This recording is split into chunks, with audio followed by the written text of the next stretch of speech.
get everything set up, and then any moment we will jump in, set up, and then... Yeah, it seems like we are live, so I'm just going to do the social posts quickly.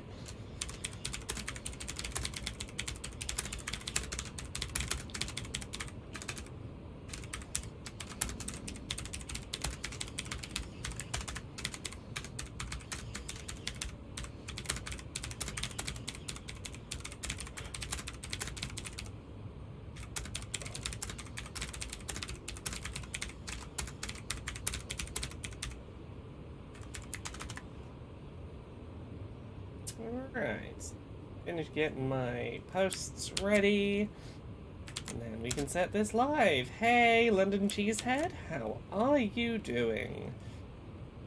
Just doing the social posts quickly to tell people we are live. Gonna do a little bit of combat before we jump into anything narrative, while people have a moment to arrive. Finish getting the pop-out chat over to there. Oh, there we go. Everything is good. Now, am I strong enough to fight this fight so I can let Kiryu have a memory that these people are loitering near? They're loitering near Kiryu's sad reminiscences. Let's defeat them quickly. Now, if I remember this fight right, I think one of the enemies in this fight can summon more enemies in. And I need to... I was going to say I need to remember who that is. I assume it's the one holding the megaphone, would be my guess. We'll give it a go, we'll see. Hey, Saint Nobody, thank you very much for the 37 months of sub, thank you. Right. Essence of Human Grating, yeah. I probably want to get the baseball diehards down first, because I think these are the ones that are going to summon more enemies in. Ooh, I've not seen this yet. The human cheese grater attack. Ouch. Ooh. Oh, this is a... Oh, that... Oh. Oh, that's a vicious finisher. Hey, Artisan. Okay, so... I'm going to try and do this fight as quickly as possible, and that is going to require me using a summon. 14,000 steps so far today. Heck yeah, that is quite an amount of walking. I swam for an hour today. I don't know how equivalent that is in amount of exercise, but I did some exercise today. Follow my lead. In amongst being a sniffly little, you know, I just got a little cold. I'm all, yeah. Didn't want to be doing work today, doing exercise, but I did it. I did my stupid exercise for my stupid health. Okay, it's all of us against one poisoned level 33. I think we'll be fine as long as he doesn't, like, spam summoning more enemies in. Yeah, accidentally using a grater upon yourself is one of the worst self-inflicted indignities one can experience. It's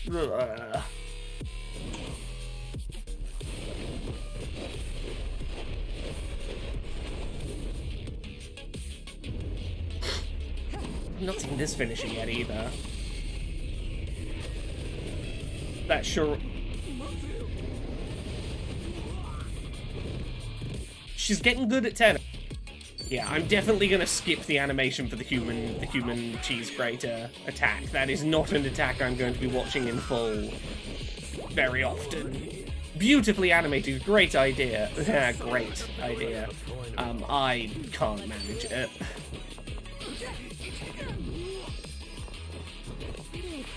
Oh, I'm sure I'll get better soon. It's the last couple of weeks I've done a lot of traveling, a lot of unexpected big work projects. This is the thing that constantly happens. The second I stop working really hard, my body catches up with me and goes, oh, you're relaxing. Exhaustion has caught back up to you and your immune system's going on holiday. I should just keep working hard, as long as I don't stop and rest. The exhaustion and the immune system don't catch up with me. Learning more every day. Hell yeah. cool. We did that fight purely so I can do this reminiscing spot. Speaking of high school, I wasn't the greatest student, to say the least. I'd cut class to hang out with Nishiki instead. It's pretty embarrassing thinking back on it. I was the stereotypical delinquent. Maybe if I'd taken my education more seriously, my life would have turned out differently. No, I doubt it. I always wanted to be like Pops, like Kazuma-san. That'll never change. Despite all the detours I ended up taking, this is the path I was meant to walk. Feels like just yesterday. No, I know. I'm being silly. I'm not gonna seriously go burn myself out. I know that's a bad idea. Oh, the team is like level 36 through 38 now. I could maybe go get those other couple of fights I need to do done. Like, I can probably do the one down here now. We'll see. We'll see if I can get my last couple of fights done, and then we'll go progress the plot. I'm not gonna side content for too long today. We'll get that plot rolling real soon. Yeah, everyone's looking fairly healthy, and I have enough money to do a big summon if I need to, so that's fine. Let's give it a go. Have I gotten over the leveling threshold where I can fight the higher level enemies now? Can I fight these guys who are protecting this shop I need to reminisce in?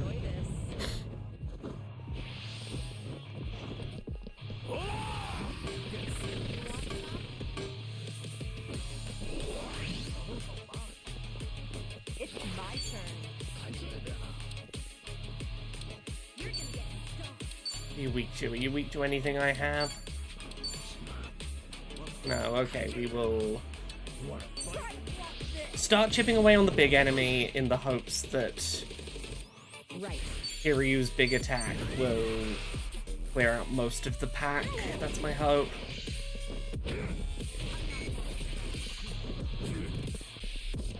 Hey, Thimba. How are ya? Yeah, we'll do Essence of Human Grating. Hope it does well. Allow me. Okay. So this is where we will get a sense of how ready I am or not for this fight. Okay, it's only the big Death's Head left, but I think he can... I'm pretty sure he can summon in more enemies, and I think the problem with fighting him this way is he's going to summon a bunch more people back in. I won't be able to afford to do a big group attack again. Yeah. Okay, so what I might need to do is redo this fight, ignore all the enemies other than him, solo this guy until he's down to about a third of his health, and then do the big summon attack to, like, wipe everything out in one go. I don't think that's ultimately going to be the right call. Let's just try and take him down quickly before he can summon too many more in, so that I only have to fight, like, one additional summon. Here we go.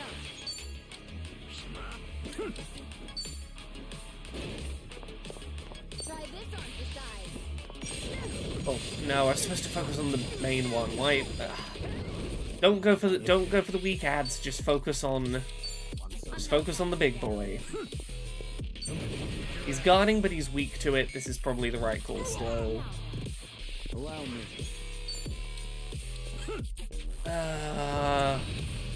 Fine, I used the turn to get rid of guard break.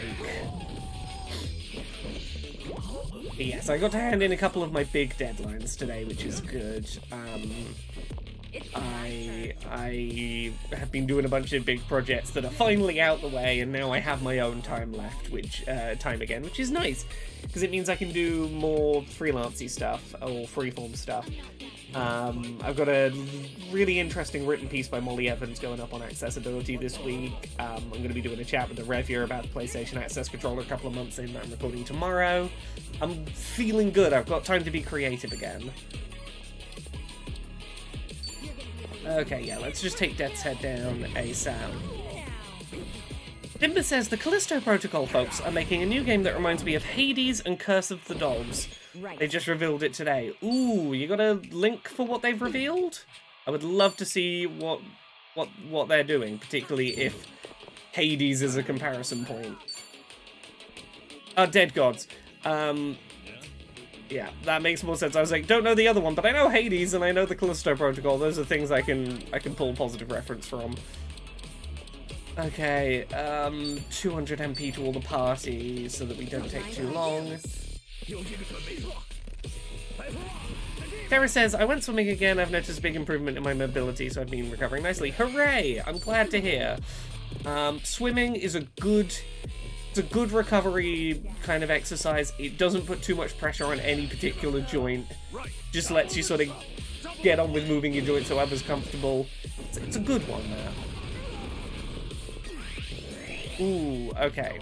I'm gonna have a look at that spin-off-y game in a minute from the Callisto folks.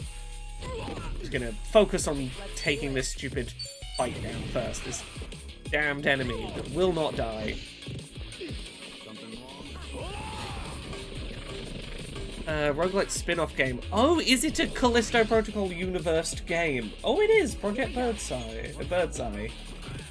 It's an action roguelike set in the same universe as the Callisto Protocol. Oh! Yeah, this has got real vibes of the Deep Rock Galactic folks making their little Vampire Survivors style spin-off. Yay! Right, we're still trying to take Death's Head down. Hey, Cass. What's wrong with the new Stardew Valley update? The only thing I know about it is it lets you drink mayonnaise. That's the only thing I know about the Stardew update. Come on. No begging for mercy now. Okay, Death's Head is nearly down. And then this fight is probably going to be reasonably winnable. It's my turn. Okay, in this case I probably am ready to take the last of the part-time hero jobs out as well.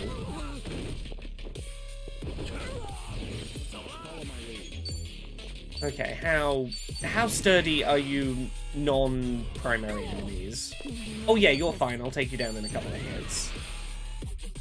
There's more Billy Bust-Up footage out there now and a new version of the theatre fight. Ooh, nice.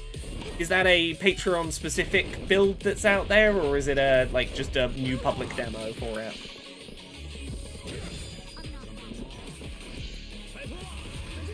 Oh, you can call for backup as well. Fuck. Well, that's a problem. Yeah, this is why, I remember now, this is why you gotta take them all out at once.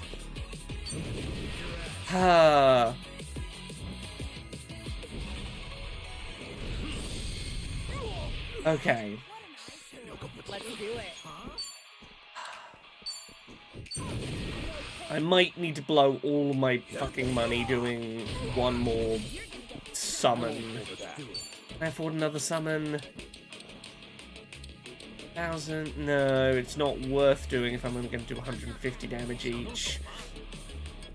Tomorrow's the Future Games Showcase. Is it? I had no idea. When is this? Spring Showcase, 90 minutes of stuff, world premieres. Okay, when is this starting? Does it clash with Jane's... Oh no, yeah, does it clash with Jane's Thursday night stream? Does it clash with me doing Dice Funk? When is it? 8 PM UK, of course, it's exactly when Jane's stream starts. I'll put it on the thing, but... Probably can't do a live reaction to the Future Game Showcase because it is exactly the one time a week that my wife streams, and I don't want to step on her toes on that one. Yeah, literally the exact time and day that I can't jump on an impromptu stream. Okay, let's try our best. If nothing else, even if I keep fighting these guys for ages, I should get good experience out of this. Ceremonial tea, give everyone MP again. No begging for mercy now.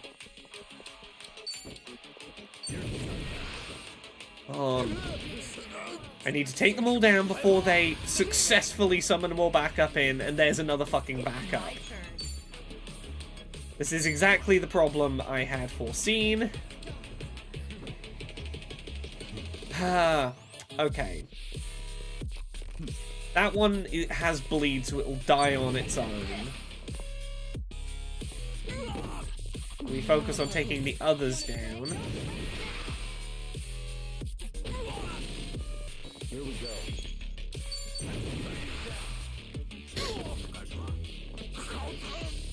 Yeah, don't worry about that one. Is it that you guys share a streaming rig, or you just don't want to conflict with her stream? Just don't want to conflict with her stream. Like, we've done it before, and in theory, the internet connection is fine that we should both be able to stream at the same time. But, like, the reality is, we share a lot of audience, and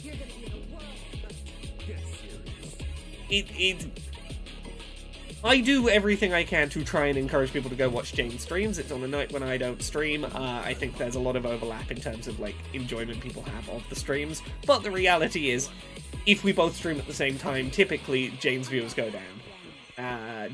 Jane gets fewer people if I stream at the same time. And that is just sort of how it is, and I don't want to step on her stream nights. That is her night to stream, and I use it usually as a night to...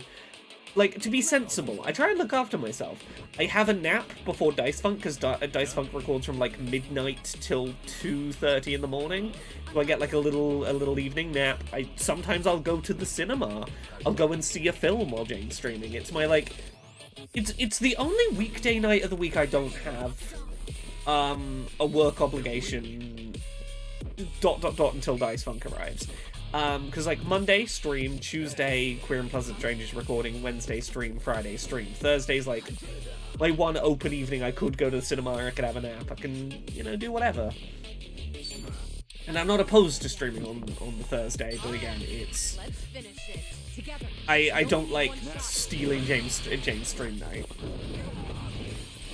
You know, sometimes we'll change it around. Like, occasionally, if it's a big enough thing, I'll stream on Thursday and Jane will stream on Friday. Like, we'll swap our days around. It entirely depends on just how it shakes out. Like, the future games show, it's not such a big thing I'm going to ask her to, like, change her schedule for. But if it was, like... if it was a Nintendo Direct, I'd probably go, hey, I kind of need to stream this. Can we shuffle schedules around to accommodate? Cool, we're down to just one of these warheads left. Just one warhead left now.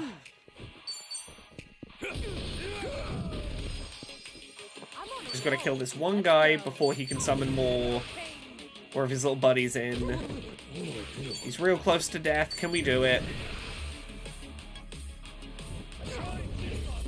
There we go. Everyone levels up from that. And the only reason we did that fight was to come have a little reminisce about Ono Michio. Who knew he'd end up in a place like this? The first time I put on that suit, I never thought he'd end up a nationwide phenomenon. Guess it's all due to the love that was put into him by his creator. I remember this. Glad to see all that hard work pay off. Yeah, for a while Ichiban was a little mascot, an orange wearing ramen as a hat. It was a time in his life. Okay, let's heal. Let's do some healing.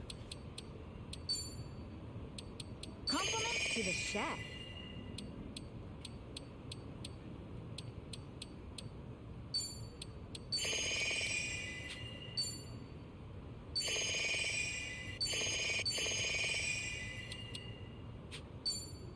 It's got flavor.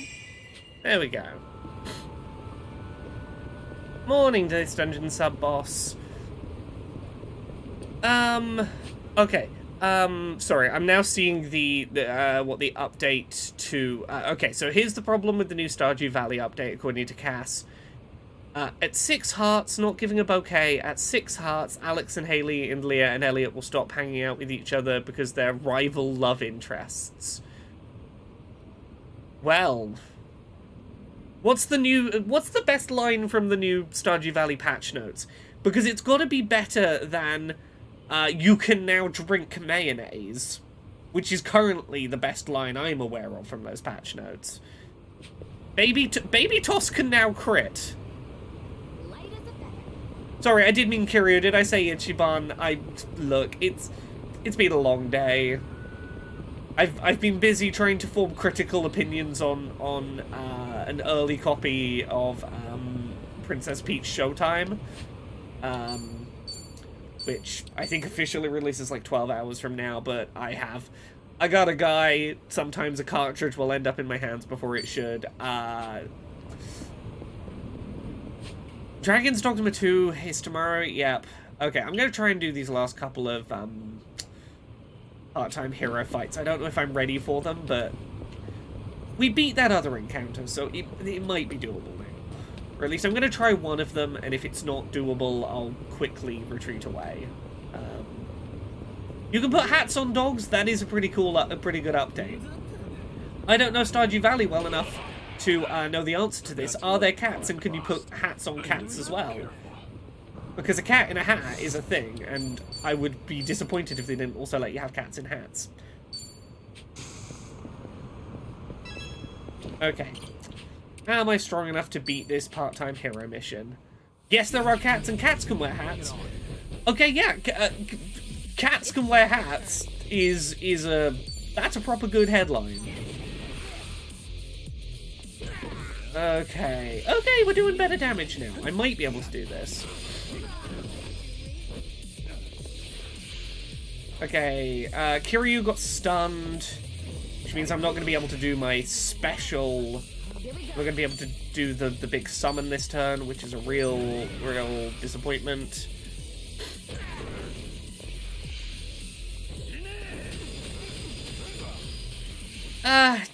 Look, I'm not gonna say too much because, like, I'm not gonna step on the toes of people who've got reviews coming and are currently under embargo. But I'll say this: it is a game that is charming in its own way, and there's a point in my life where it would have been everything I cared about. I want to talk about it in more depth soon. I might do a little daytime stream tomorrow, because I can do that, because that won't clash with Jane. I might do a stream when Princess Peach Showtime is available in New Zealand, to just kind of get into some depth on what I mean about it. Yeah, let's do this one.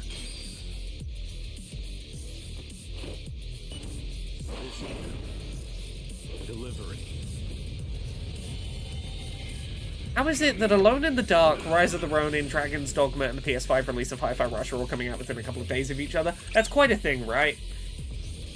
I ended up being too busy to put a full review together for it, but I have been playing Rise of the Ronin.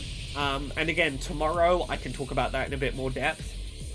Again, I might do a daytime stream tomorrow of some of the things that I want to talk about, and just play them on stream and talk about them, because I need to check when I can stream Rise of the Ronin, but I have been playing it and I have thoughts about it.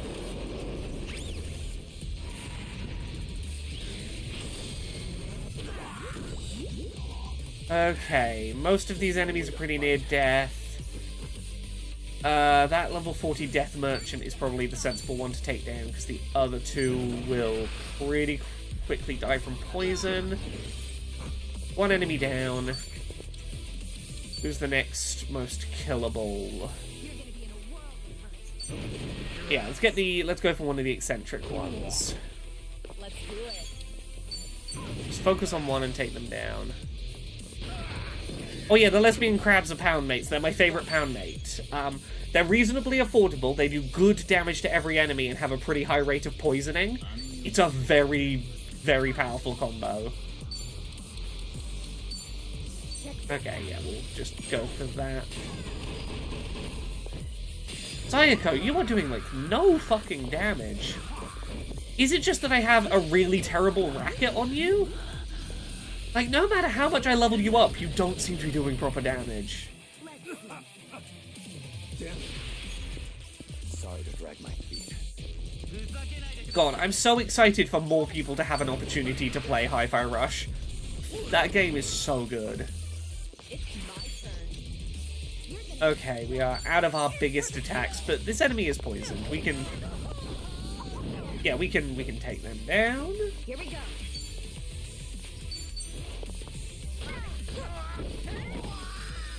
I mean, look, Incompetent Hero, here's what I will say about Princess Peach Showtime in terms of that reception.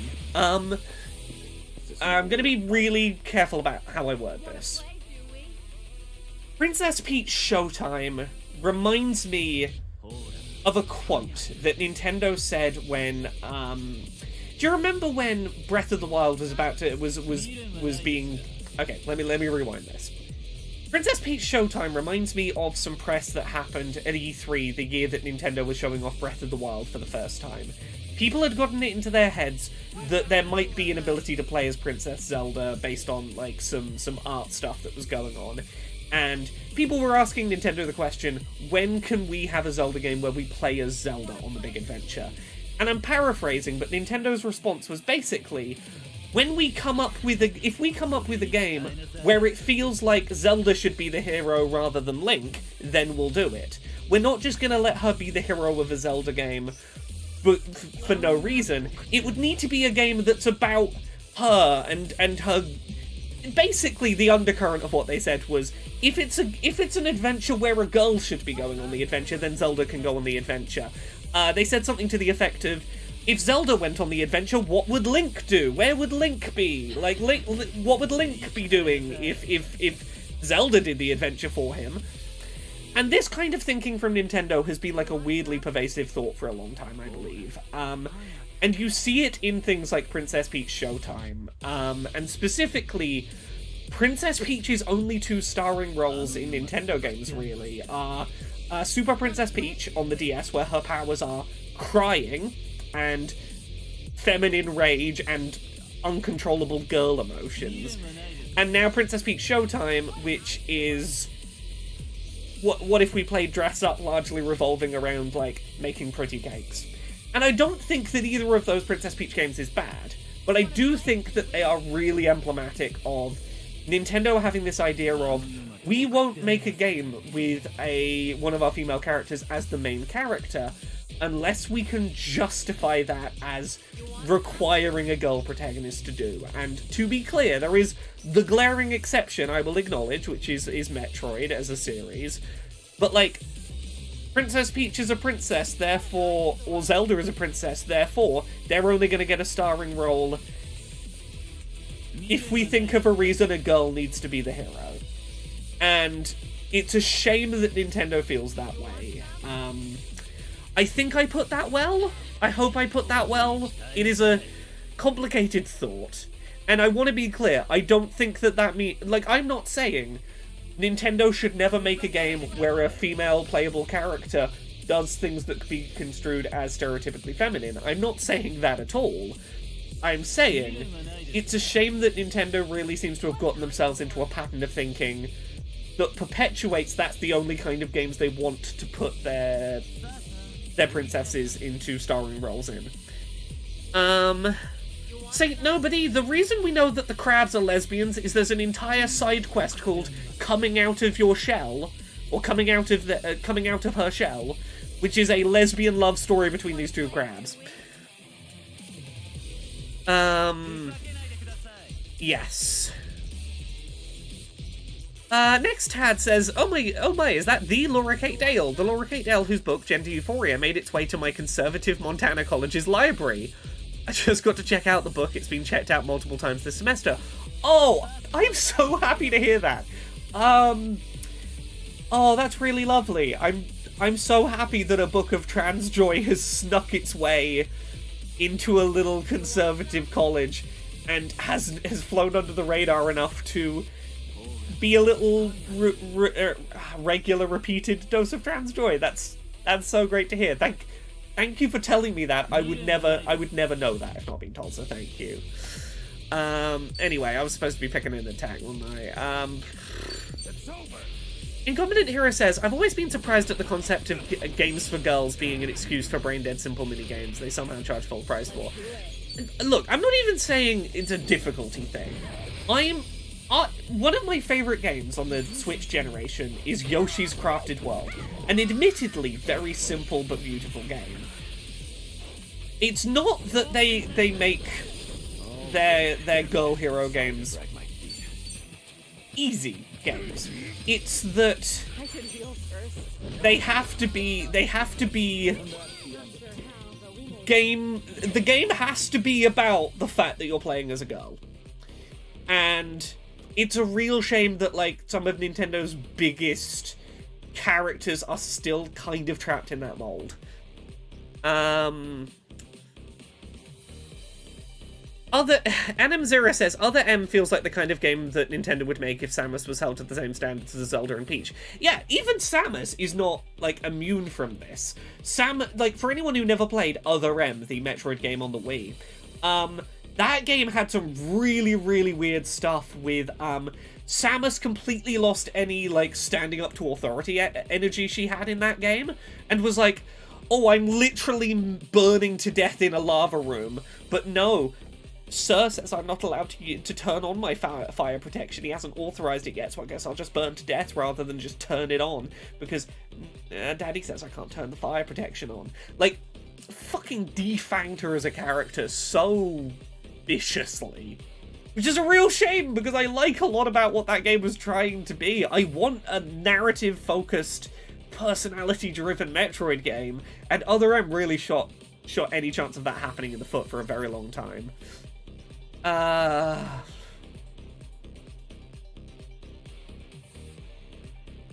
I agree with you, Saint Nobody. They've already made Zelda both chic and Tetra. They can make her a badass. But again, the thing is, in both of those, the second that she goes back to princess identity, she has to give all of that up. She cannot be like a cool badass ninja. She cannot be a pirate while also wearing the pretty dress.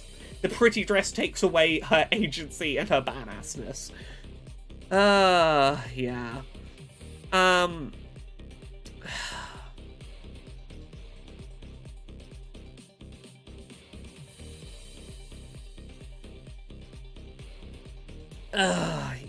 Anyway, we've got one more part-time hero to try and do, and I will... I'm gonna go heal up the party before I do, because we're a little beaten up.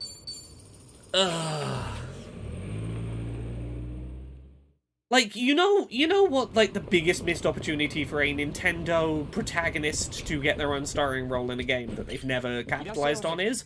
Linkle. If you played the Wii, what was it, the Wii U, no, sorry, it was the Switch port of the original Hyrule Warriors. There's this entire separate character called Linkle, who is a female character who has crossbows and decides that she's the hero of the story. She doesn't have any of the lineage stuff of, like, Destined and the Triforce of Courage. She's just like, nah, I'm gonna be the hero. And she's really fun and cool. And Nintendo have never brought her back to, like, have her own game. Give us a Linkle game. Ugh. Okay, I'm gonna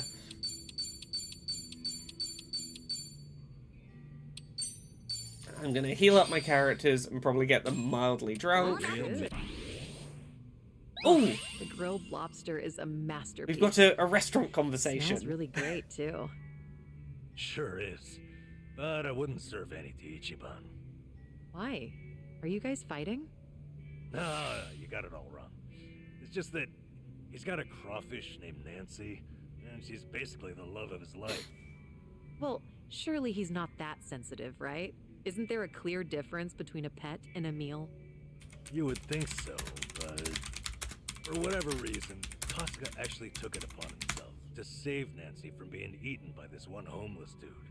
He even traded a premium sushi set for her. So she was originally meant to be eaten? Huh. I still can't understand what was going through his head, though. You know, he even brought that crawfish with him to Hawaii. He really cherishes her that much? Then there's no way he'd accept being served a meal like this. Now that you mention it, what's Kasuga's favorite food? He seems like the type who'd eat anything. It's lobster. Well, forget what I said.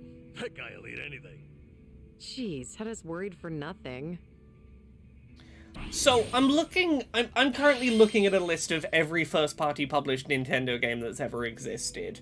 And I'm going to go through them right now with you, chat, and we're going to pick out any that have a playable female character. Ice Climbers, I think technically counts. How much further forward do we have to go? We've got the Metroid series, which apart from Other M, pretty good. What else do we actually have? I'm scrolling through to see when we find something. I'm seeing a lot of games, not a lot of games that would be...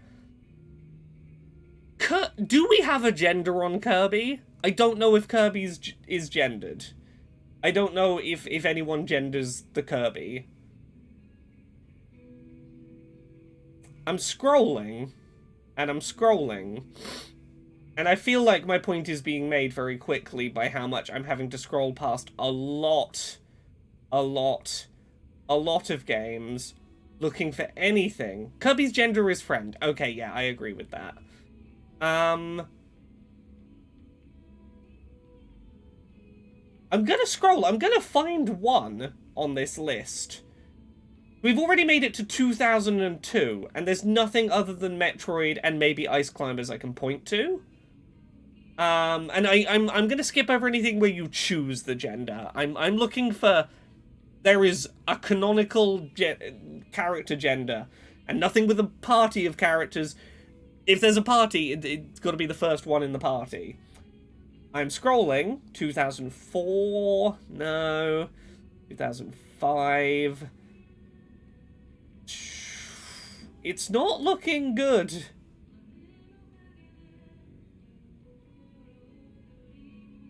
...2007... Yeah, the fact that I'm getting this far through the list should really be telling.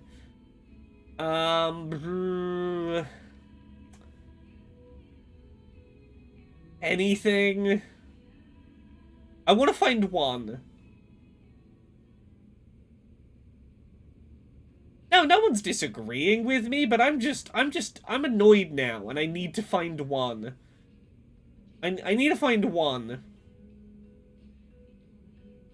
Maybe Style Savvy Trendsetters? That was published by Nintendo. There you go, Style Savvy Trendsetters, a game about fashion and shopping. That you get to be a girl. Create your own fashion dynasty.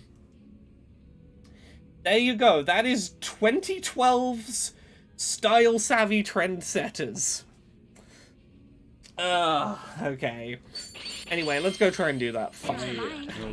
Certainly food. Yes, I do. Incompetent Hero does make a good point. There's a whole thing about Kirby getting each box art's eyes redrawn to be more aggressive in North America. Yeah, that is fascinating. If you've never seen this, go look up the Japanese and the North American box art for different Kirby games. Kirby always has angry eyes in North America. We had at this one place a while back was fantastic. Oh yeah, Super Princess Peach we talked about already, which is why I skipped over it there. Whatever you want. Oh, yeah? You sound jealous. Well, who wouldn't be? I definitely am. Though I bet I'd probably get pretty fat eating out all the time. So maybe I am jealous, but it's not like I think less of myself or anything. This old timer I knew once told me something I've kept to heart ever since. And what's that? The rich pay for my social, so who's really coming out on top? How about that? The man's got a point. That's me. Oh, brother. Yeah, what were the emotions in Super Princess Peach? It was 2005. What were the emotions? Tell me a list of the emotions.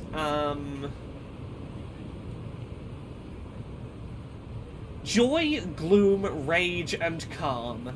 Those are the 4 girl emotions. Alright, let's go kick the ass of these.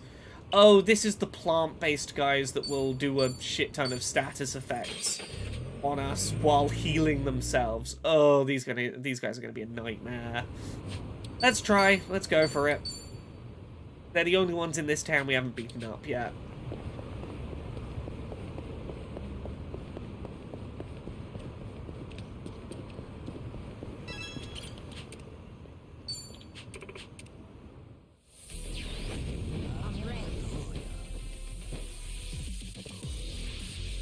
Oh, they're level 40. They're a couple of levels higher than I thought they were. Yes, her powers were crying on things, dancing, stomping around, and being neutral. Real... You see what I mean about that being a game where it's like, look, emotion-based powers isn't inherently a bad idea, but it does feel like a game made by a company who are like, we won't let a woman be the main character unless we have a mechanic based around a girl. Do something. Ready when you are. Okay, so we're doing our little karaoke thing. I feel that heals us up, raises our magic, heals the drunk and the status effect. Oh, that's actually pretty good.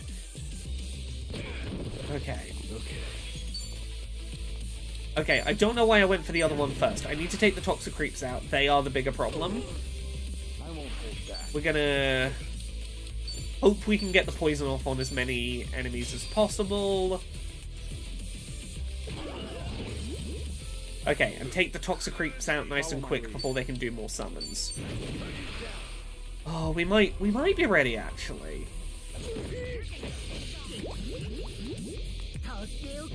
Yeah, you're gonna try and poison me. I thought you were gonna try and heal. Honestly, this might not be as bad a fight as I thought. Let's do it. Yeah, let's take that one out real quick. This dungeon sub-boss says, honestly just as weird as Nintendo not making an F-Zero game. If they don't have an innovative new mechanic, even though people clearly want one, sometimes Nintendo has bad ideas. Just steal an idea from one of the other F-Zero clones that exist. Fast Racing RMX, I think, was the one on, like, Switch launch day, where you had, like, different colours you could make your engine, and if you hit a boost pad while it matched the colour of the engine, then you got a boost. That was a really cool idea. Just make one of those. Also, if you have an urge for F-Zero on the Switch, Fast Racing RMX, I think it was called, it's a pretty good pick for that. I remember it pretty fondly as a not F-Zero. There is a Pokemon nearly called Toxicreep. I think it's called Toxicroak. It's the closest this game gets to just using the name of a Pokemon as a Sujimon. I won't hold back. Come on, let's take you down before you have a chance to get back up. Chibi Robo's gender was robot. Robot is the gender. Small friend is the gender. Come on, don't fucking heal yourself back up, Toxicreep. This is the problem. I knew this was going to be the problem, is you're healing yourself faster than I can take you down. Looking good. I can kind of ignore Poach Roach, you're not doing that much damage, and you are poisoned. Yeah. Psycho's doing like 1 damage. I should be stopping trying to actually use her to attack, and I should be getting her to throw items. Those do guaranteed damage. If I throw an item at an enemy, I can guarantee I'll do damage. And then I might be able to actually take this Toxicreep down. Yeah, there you go. Another fucking 1,000 health back. Let's do it. Okay.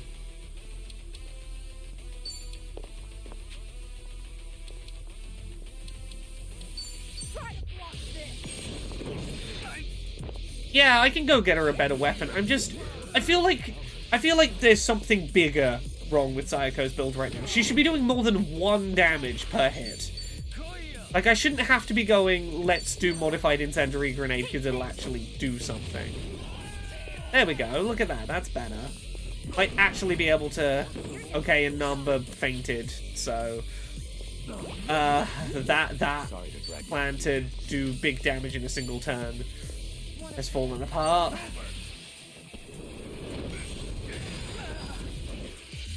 Cass, there's no reason that the Subnautica main character needed a definitive gender, other than there's a lot of boys out there that are really insecure about their gender, and Look, I don't know for certain. I've suddenly realizing I've assumed. I assume the default character, the canonical gender is male, because it feels like a thing you would do to put whiny, self-conscious boys at ease.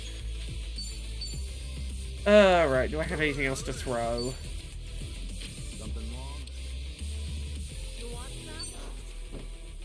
Come on, baseball.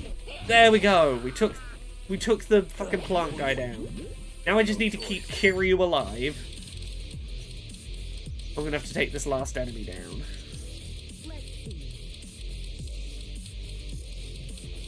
Ah, come on. There's gonna be something with more than like 50 HP healing. Have I used up all my good healing items? If so, that's kind of a problem. Because if Kiryu dies, the whole fight... the whole fight goes. Okay. Fuck it. Do I spend 3 million to get healing? I don't want to lose this fight. Fuck it. Gondawara, come in and... Yeah, you do... No, you do base magic damage. I want healing. That's 100 healing each.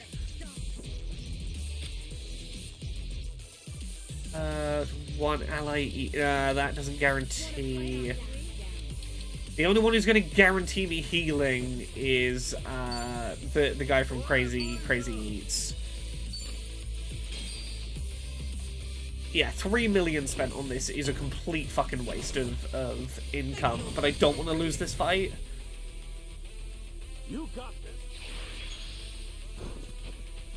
A lot of Fire Emblem characters are LGBT, theoretically. Whether that makes it into English language versions of the game is a real fucking roll of the dice. Together, we only need one shot. Oh, yeah, Nintendo and LGBT characters is a whole weird little mess. Fun fact that some of you will know, some of you might not. Did you know that the only game to canonically address Birdo being trans, other than the manual for Super Mario Brothers 2 or 3, whichever one it was, is a game in which Birdo is arrested for using the women's toilets, and you have to find a vibrator in her room to prove her validity as a woman to get her let out of prison. That is Captain Rainbow, the Japan-exclusive Wii game. Yep, that is a thing.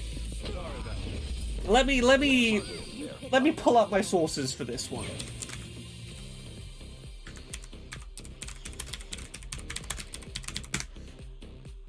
Oh, yeah, no. Incompetent Hero says, Vivian in Paper Mario was handled poorly. Vivian in Paper Mario handled fucking beautifully in Japanese and in a lot of Europe. It's only really English-speaking copies of the game that kind of just erase her from existence. And it is my biggest question about the Thousand Year Door remake is, will they be cowards or will they bring her transness? Oh, I've got to get on a soapbox about this. Because Paper Mario The Thousand Year Door's plot makes no sense unless you know that Vivian is trans. Removing her transness removes all of the emotional weight from that fucking chapter of the game. Because Mario has had his identity stolen. No one who looks at him can see that he's Mario. No one knows his name anymore. No one knows his name is Mario. He is a weird ghostly figure who is not seen as who he is and is not able to be called the name he's called. That's why him and Vivian fucking bond, is that she is a trans woman. She's used to not being seen for who she is, or not being called the name that she wants to be called. That's why she has her whole shift from the villain team to the hero team, is because she goes on this little adventure with Mario, and they realize that they are, like, not so far apart. They've been through a very similar thing. Mario has basically experienced what Vivian experienced as a trans person, not being sort of societally supported. That's the reason they bond and why Vivian joins the team. It makes no sense if you remove Vivian's transness from the narrative. Anyway.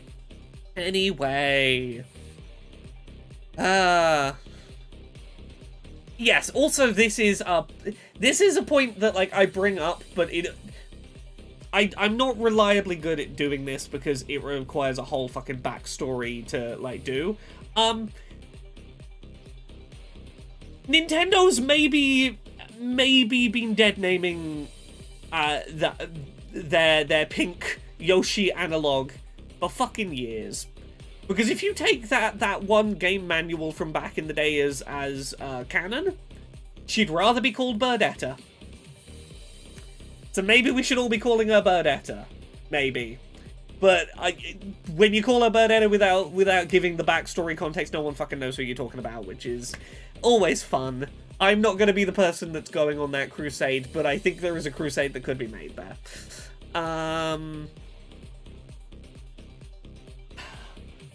Japan is weird with trans rep. Trans rights ain't great in Japan and haven't been for a while, but weirdly, like, specifically, like, 2005 to, like, 2011, there was a weirdly good spell of progressive trans media coming out of Japan. And there's been stuff outside of that, but there was a really good spell of, like, media having good trans rep for, like, 6 years or so, and then it kind of got sparse again. And I don't know enough to know what really went on there. But yes, that's why that article you found referred to Birdetta, because she'd rather be called Birdetta. Although, we could take into account the fact that, like, for years she has introduced herself as Birdo, maybe she's changed her mind about name stuff, etc. She's not a real person, we cannot know. But yes. What was I doing? Okay, we cleared all the stuff here. Oh, there is a part-time hero here. Is that one that I missed? Or is it just, this is where they're gonna, like, be like, ah, you did all the part-time hero stuff, well done. We'll go head over here, see if there is a fight to do. I think it's just gonna be the guy saying, hey, thank you for doing all the stuff, here's a little reward. Yeah, here he is. Brawler's God's Mouth Guard. Okay. Let's get everyone their best gear on, actually. I've not done that in a bit.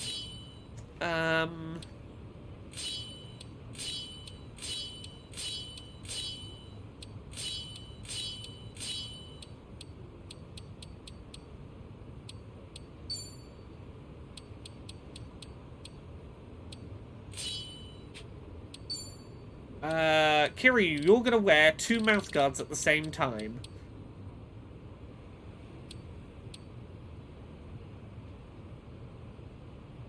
No, you're not. We're gonna put one of them on you, I guess.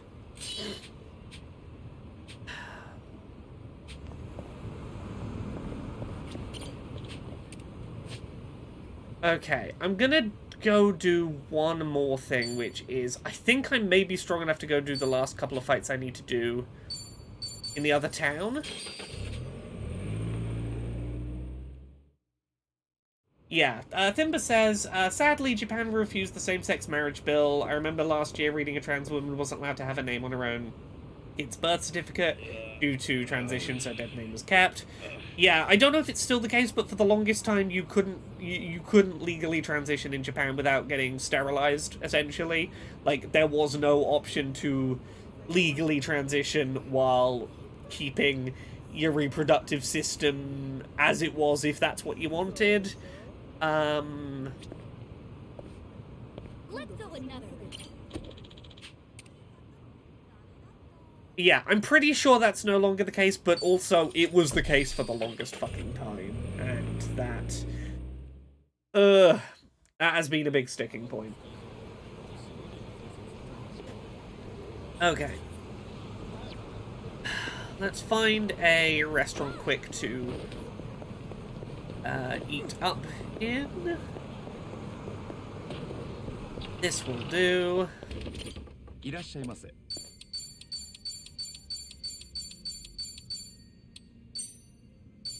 Okay, it changed last year. I believed so. Boss? The sushi's always good here, but the soup is something else. Warms you up right to the bone. Isn't this place one of the older businesses in Kamurocho? Yeah, and the taste hasn't changed a bit. It's comforting that way. Same taste, same vibe, huh? I'm a fan of stuff like that, to be honest. It's nice to have a restaurant you can count on, especially on bad days. Oh, even you have bad days, Sunny? What do you think I'm made of? I actually have quite a bit on my shoulder.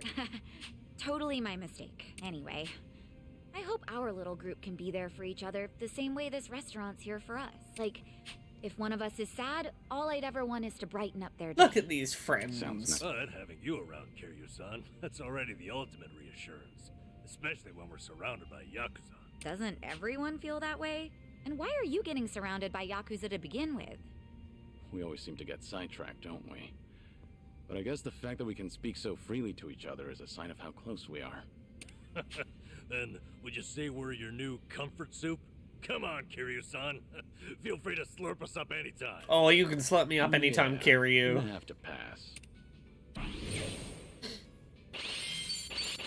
Oh, we're gonna be ready for more Right. friendship drink chats by the time we get back from here, aren't we? God, we are speeding through leveling these up. There's a couple of fights up top I wanted to do. There's one. Is it just that one up top? The only one I haven't got. Yeah, I feel like for now this is the only little bit of reminiscing I haven't done. Is this one up here? Gosh. I've been making better progress on this than I thought I had. In terms of getting Kiryu all of his little friendship memories.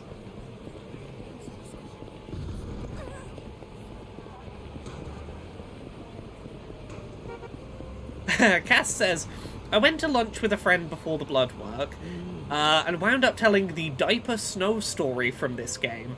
Lord knows what the next table made of it. Even people who know the Yakuza games would probably be a little taken aback by that one. Yeah, with no context, I imagine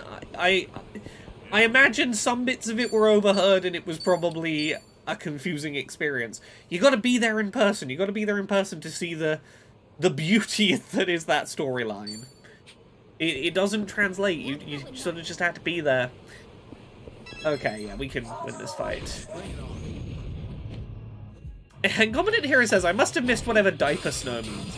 I will try and summarize this in a second, but again, I'm gonna sound like I'm nuts trying to explain it. It's the most Yakuza that a Yakuza plotline has ever been. Let me try and do this justice. There is a man we meet who is throwing, shave ice up in the air. And he's been going to every shave ice restaurant, throwing ice in the air and going, no, this isn't working. And we ask him what's wrong, and he says, my wife is dying. She's too ill to travel. Her one wish is to see snow again. It was snowing on the day of our first date.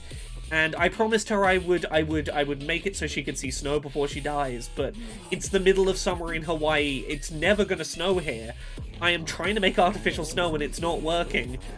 I need it to snow in Hawaii in the middle of summer. Please help. And we go on this quest trying to find a way to make it snow in summer in Hawaii. And we follow this quest chain, and you eventually get to a point where it's like, yeah, go here to continue the snow in summer quest. And a baby stroller is like a runaway baby stroller.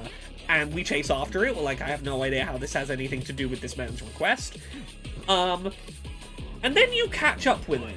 And if you remember from Yakuza 7, there is a guy, Patriarch Gondawara, who, him and his buddies, hey look, they sometimes like dressing up as infants and being, looked after. It's what works for them, it's hurting no one. They're pretty chill folks. They're on holiday, they're on a little baby holiday in Hawaii. And again, we're going through all this going, how the fuck does this have anything to do with making it snow in the middle of summer in Hawaii? Accidentally, one of their diapers gets slashed and some of the material comes out, and a shave ice gets spilled on it, and the diaper material swells up because of the liquid, and it looks kind of like snow. And all of these men from the diaper faction of the Yakuza go, wait a second, we can help this man fulfill his dream, but it will require us sacrificing our diaper collection for this holiday. We won't get to enjoy our being big babies holiday, but we can make this man's dream come true of his wife getting to see snow before she dies. So they all go up on the roof of the hospital and are like throwing shredded diaper filling like over the roof so it's passing past her hospital window looking like snow. And there's this very, very sweet scene of this, like, woman on her deathbed having, like, her last words with her husband about, like, how she'll always love him, and she can't believe he went out of his way like this to somehow make her dream come true. While there are men on the roof being like, look, our holiday's over, but it's for a good cause. It is the sweetest, weirdest little side quest a Yakuza game's ever done.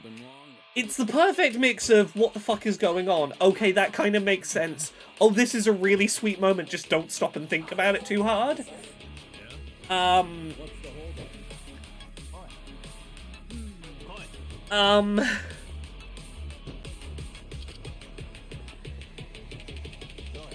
yeah, that's...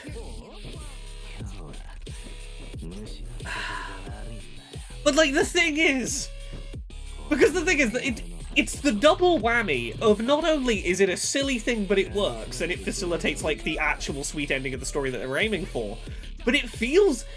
They managed to make, hey, look, adults who don't require them, you are going to have to give up your diapers for this, feel like an emotionally significant consequence, like a real cost they are paying to make this ending happen.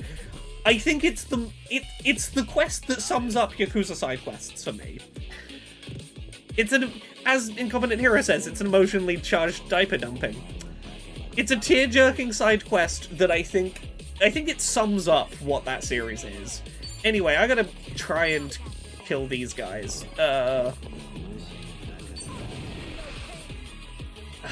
Is this fight gonna be winnable right now, or do we need to come back a few levels later?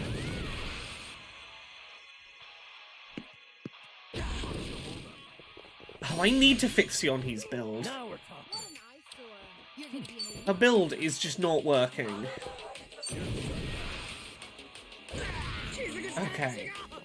Kiryu. Will our lesbian crabs help? Come on. No, we are not nearly close enough to killing people. Okay, you will die on the next turn. Who's next closest to death will go after you.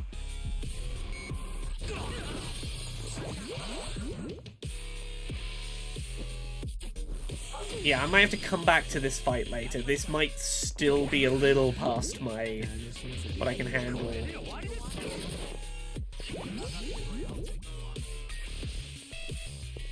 The fact that basically every enemy got poisoned might be our saving grace here. It might be the thing that lets us win this.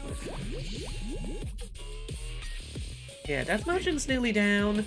Oh, we might be able to do this. Okay, who's next lowest? Let's go for you. The quicker we can reduce the number of people we're fighting, the more this is going to help.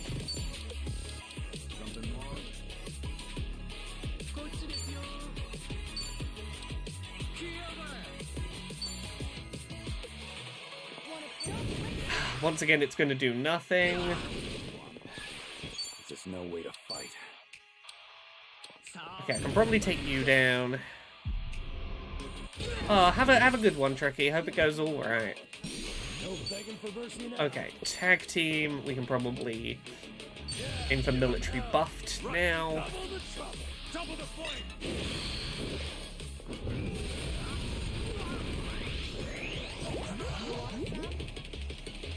Then we can just solo the Arminator at the end. Assuming he doesn't summon more people in, that's the other concern. Okay, Sayako, you're just gonna have to be on dedicated healing duty.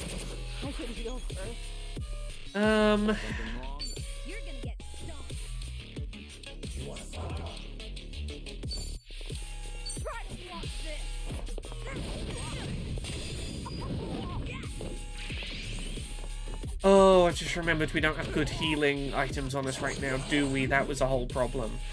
Namba, you're gonna have to swap to healing, I guess. If we survive long enough. I know it's a real waste, but I'm gonna use the 50 HP heal on Kiryu just to slightly reduce the risk of him dying before I get a chance to properly heal him. Gonna do stashed bottle on you. Don't mind me. Sorry to drag my feet. Okay. Let's do it. You're gonna be in a world of hurt. Probably use the big attack on you.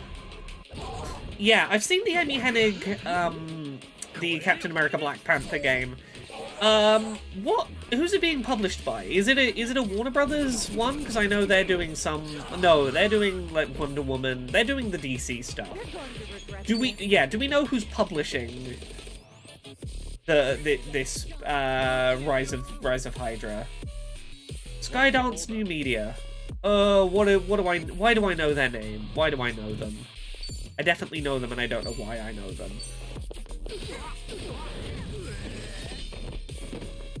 Right. Fuck it, throw Kiryu another onigiri just in the hopes it keeps him alive. No begging for mercy now. Have fun with this. Oh, Walking Dead Saints and Sinners. That was a pretty decent VR game, I believe. Yeah, the good VR Walking Dead game. Okay. Okay, maybe that's reassuring. I mean, look, Amy Hennig generally is pretty on it. I'm on a roll. Let's go. I have no reason not to think it'll be interesting. Yeah, well, that's the thing. Is Amy like Skydance? The one thing I know them for is a thing that I think is decent, and Amy Hennig has given me no reason to think, you know, won't be doing decent stuff. Okay, yeah, get 100 MP to everyone in the party. That's better. God, this guy is sturdy. Amy Hennig is the person who wrote, like, all the Uncharted's and stuff. Like, she was the big Naughty Dog story writing person for the longest time.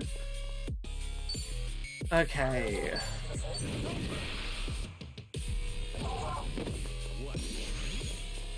Now we're talking. Let's see. Yeah, let's get everyone doing the big You're going to attacks, at least for a couple of turns.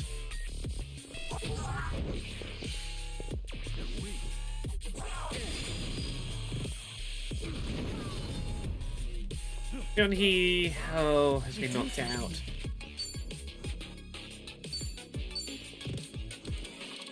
Revive.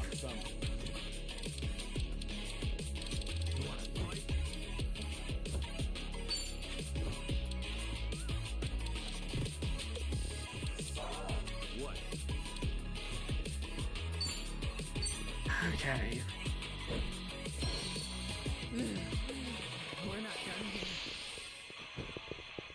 Number's gonna have to go back to healing duty now. On some. No begging for mercy now. Watch this. Don't mind me. Cheers. Which is gonna get us a little drunk again, but we can live with it. Kiryu is burning, that's not ideal. Come on. It's gonna be real hit or miss whether we survive this. It's gonna feel like a real gut punch if we lose it now, but... I should heal first.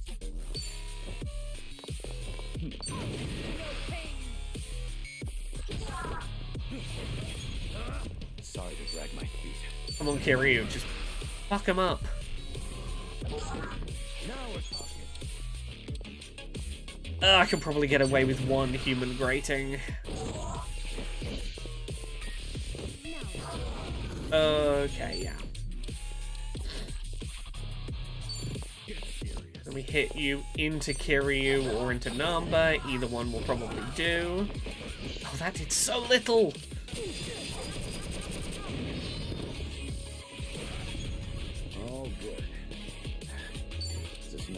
fight.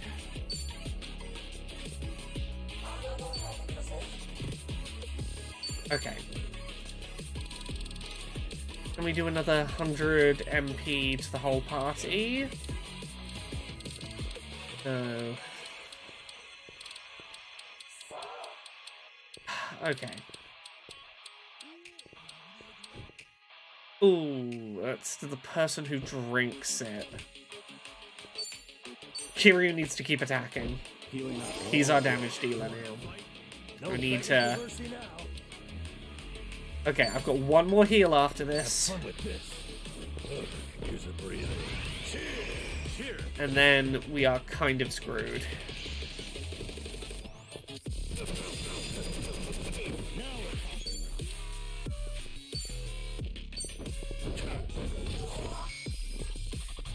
Come on, Kiryu.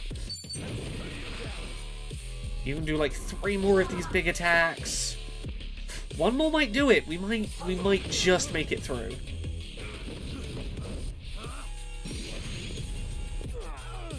Number, you heal one more time. Watch this. Don't mind me. Cheers. I'm a lightweight. Something wrong? Now, Kiryu, Sorry to drag my feet. please kill him with this hit. Oh, I need to survive to get one more hit in. Got no choice. I don't have enough for another Essence of Remembrance. Take this. This is gonna be down to the wire. There we go. Oh. Hell yeah. All of this for one reminisce. This little glowy memory was the only reason I did that fight. Kamurocho Hills, it's practically as big as the Millennium Tower. Back when this place was still under construction, I fought to the death with a man on the very same rooftop. Ryuji Goda, the Dragon of Kansai. He was powerful, more so than anyone I faced before. I'd go as far as to say that man was a monster. That's why sometimes I get this feeling that he'll suddenly reappear right before my eyes. That takes me back. I wonder if the kids at Morning Glory feel the same way about me too. They do still get they do still get experience when they're KO'd, but they get reduced experience. I think it's like 60% or 70% of what they would have got. It's not a huge loss.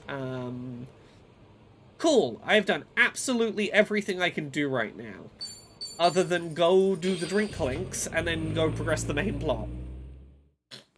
Let's go finish up everyone's like having emotions while they get drunk stories.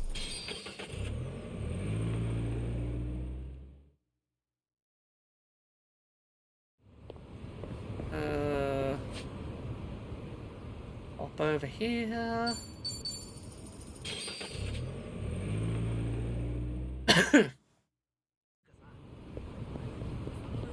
Who wants to drunkenly tell us more of their backstory? Is it everyone? I'm gonna guess it's everyone.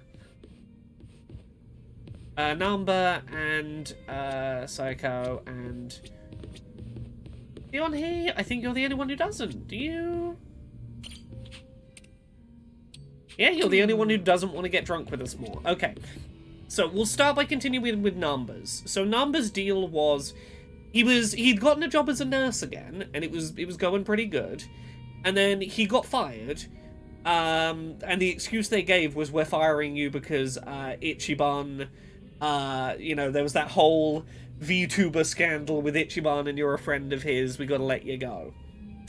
But as has been pointed out, there's some holes in that story that are, you know, falling through the cracks a little bit. It doesn't quite hold up. And Namba's like, I think I was maybe fired for a different reason. What that reason is, who can say? But I was getting on really good with this girl at the office. Like, we were getting on real good together. Maybe that's connected. We'll see.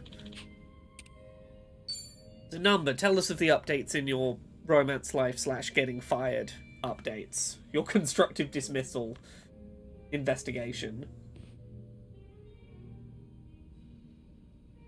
Hey, Namba. This seat taken? Hey, it's all yours. Fill me in. Any new developments? Thanks for remembering.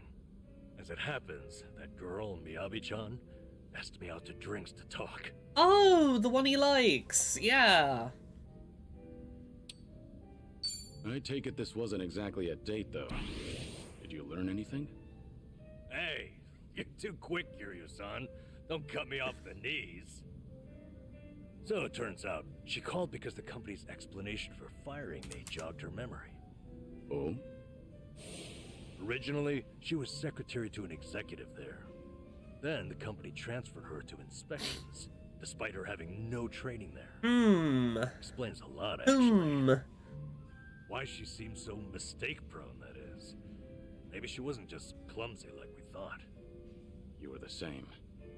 The company treated you both like Yeah. objects. That sure sounds like another case of constructive dismissal. We want to fire you, but we can't fire you, so we'll move you to a part of the company you have no experience with and aren't any good at, and then when you are inevitably bad at the job, then we can get rid of you. Yep. What's more, now it gets interesting. Her transfer and my firing were done by the same person. Ooh. So there's a mastermind at work.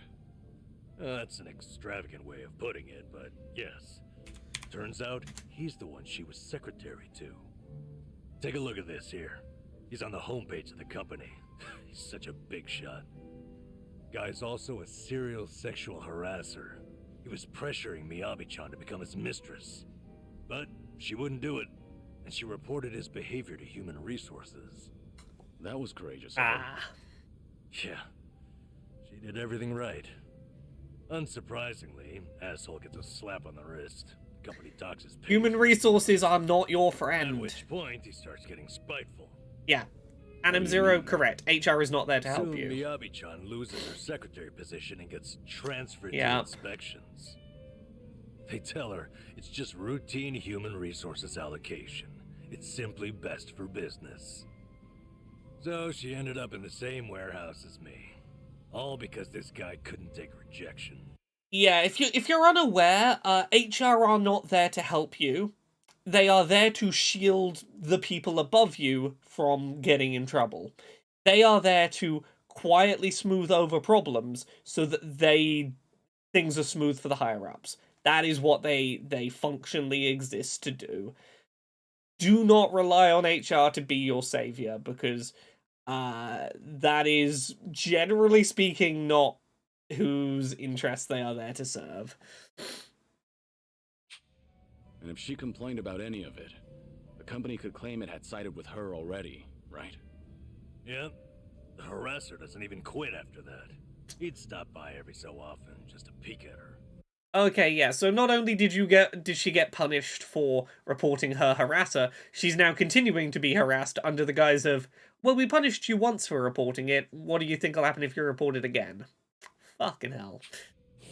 Until one day, when he caught her talking to me. Saw her Oh. smiling. He flips out, gets jealous over it. Next thing you know, I've been shit-canned. The Ichiban stuff was a convenient excuse to fire Nanba. He was really just like, I want to harass this woman in the workplace, and I don't like that she likes a man, so that man's gonna be fired. That's it. Not the video or my past misconduct. Like you said, Kiryu-san, there had to be Now, another can you reason. prove it, Namba? Some of these private That's companies the big are no question. better than Yakuza, I've found. What's the situation now, then? Have things gotten any worse since you were fired? They have. Apparently he started stalking Miyabi-chan now. Completely unabashedly.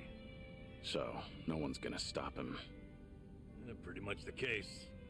Well, what are you gonna do about it? Kiryu-san, what do you think? I'm lost. I need some advice here.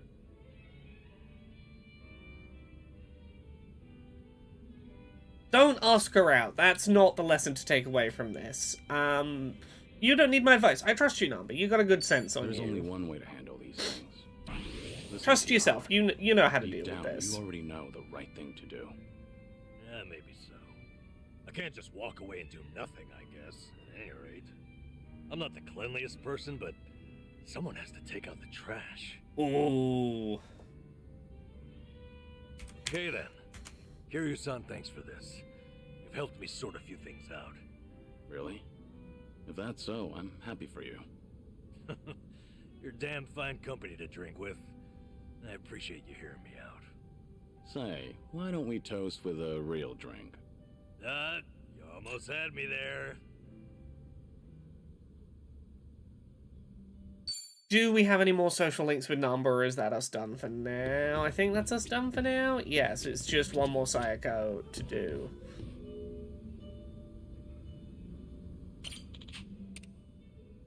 Oh, I can tease at a thing today. I am in the middle of putting together the Accessibility Summer Showcase for this June, which is a couple of months, like 2.5 months away, like two months away from needing locking in.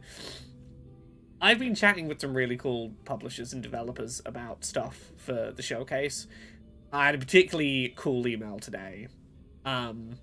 If I had to guess right now, I think it might be the... I think I might have found this year's And One More Thing trailer for the Summer Showcase. It depends on seeing the finished trailer and seeing what else comes together, but right now I think I know what the one more thing at the end is, and I'm excited about it. It's been a good day. Right, let's do Sayako's drink link. Yeah, I got some accessible video games to tell you all about soon. Okay, got it. Yeah, recap on Sayako's drink links.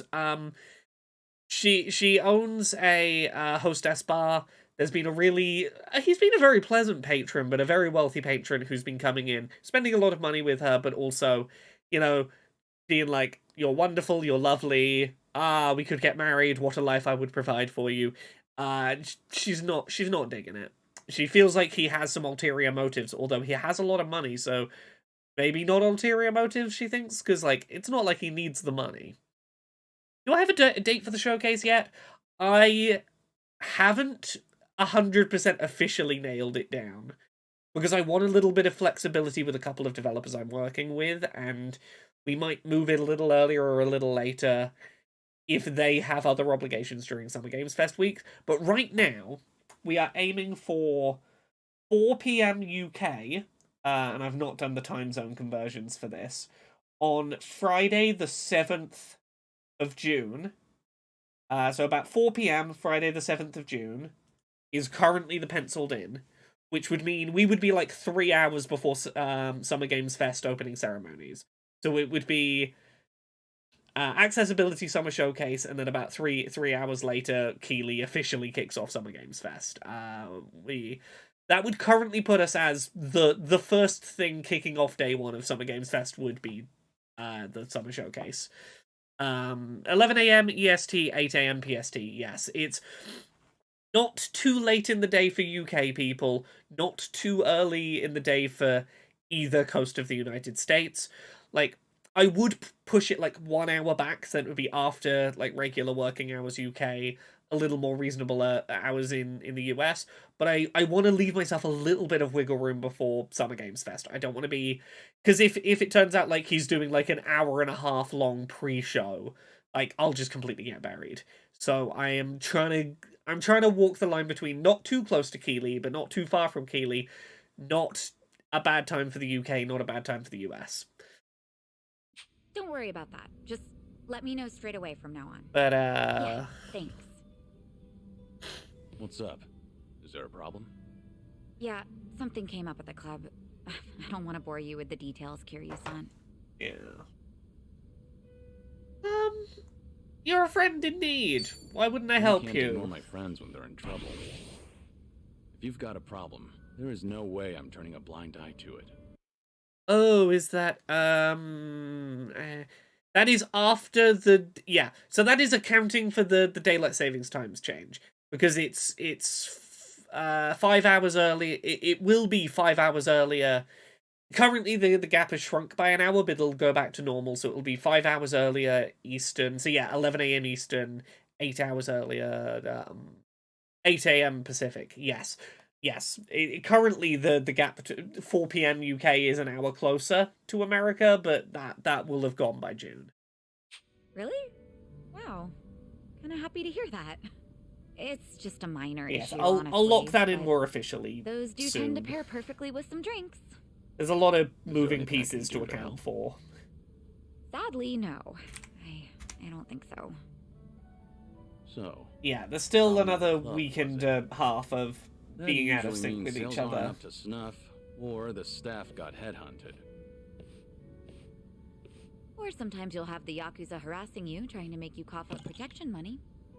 I hear the Kiryu clan hasn't been going around doing that lately. Really now? Good to hear. But yeah, one of our business rivals is headhunting our girls. Of course, that's not illegal here in Ijincho. Since the economy's down, everyone's desperate to survive. How many girls did they poach from you? So far, just the one. But it looks like they approached 4 or 5 other girls. That's no minor issue. That's a problem for your They all workplace, get Psycho. headhunted. We're done for. I taught these girls everything they know. We won't be able to keep the club running without them. But that's not the worst of it. People are saying I'm trying to close up shop, which only makes it easier to drive these girls away from us. Wait, they're saying what now? Rumor has it that I'm totally on board with marrying that consulting firm CEO. Oh. It's true he hasn't been subtle about it, so other people assume I'm happy about the whole thing. The That makes ruse the comes rumor about me together, shutting down the Psycho. club seem more plausible. If that's really the case, then no wonder the girls think it'd be Sure better seems to like a move good to another scam to club. steal all of a competitor's cherry best on top? workers. Nobody told me about the headhunting right away because they cared about my happiness. In fact, they finally let me know in that last phone call. Really? And you didn't want to tell me? This is getting out of hand. Honestly, I'm more shocked that my girls kept this from me. Especially because I figured telling them to open up to me would be the best way to keep things casual. By the way, is it just me, or is there just too fine a line between caring and being overbearing lately? When you climb up to a higher position, that may create a rift between you and other people. It happens, but something's bugging me about the headhunting. Huh? What about it? Don't you think this could all be a setup? Oh, what, Kiryu? Business rivals, the club that's headhunting, probably. Your business rivals, no doubt. The club that's been headhunting. They're the ones who stand to benefit the most. Well, yeah, isn't that pretty obvious? Since you said this whole thing was a setup, I thought we were wrapped up in some kind of twisted conspiracy. Right, good point. But if we're talking about conspiracy, then I can think of one person who may be leading this operation. Oh yeah? Who is it this time? The CEO of the consulting firm who's been pursuing you. It all makes sense. His constant proposals made it easier for the girls to leave the club. You really think so? All the girls at your club were trained by you, so... I mean, it's probably both. It's probably the rival club and the CEO, probably working together, one would imagine. They would have reported to you right away. Yeah, that's how it should have gone, but... I mean, much of a yeah, stretch. yeah, presumption of I told you before, like, right? That you're a CEO certain is age, loaded, surely so you want to get not married. exactly It's a strapped for weird cash. assumption to make. Why would someone like that be headhunting hostesses? That's true. And I don't mean to flatter myself here, but he takes each and every proposal seriously. If this was some kind of marriage scam, I would have seen right through him. Can't argue against that. Oh, sorry. I didn't mean to blow up at you, but I'll look into this incident anyway. Sorry if I offended you. I crossed the line even though I don't know much about running a business. It's fine. No offense taken. You're pretty much the only one who'd hear me out on these kinds of things lately, Kiryu-san. I'm glad I could lend you an ear. I think I might take you up on that. Cool. I think that's us finally caught up with everyone's drunken emotions and all of Kiryu's flashbacks. He can go have a nap, and we can go find out where the plot is going. We've done all the things we needed to do to progress the plot.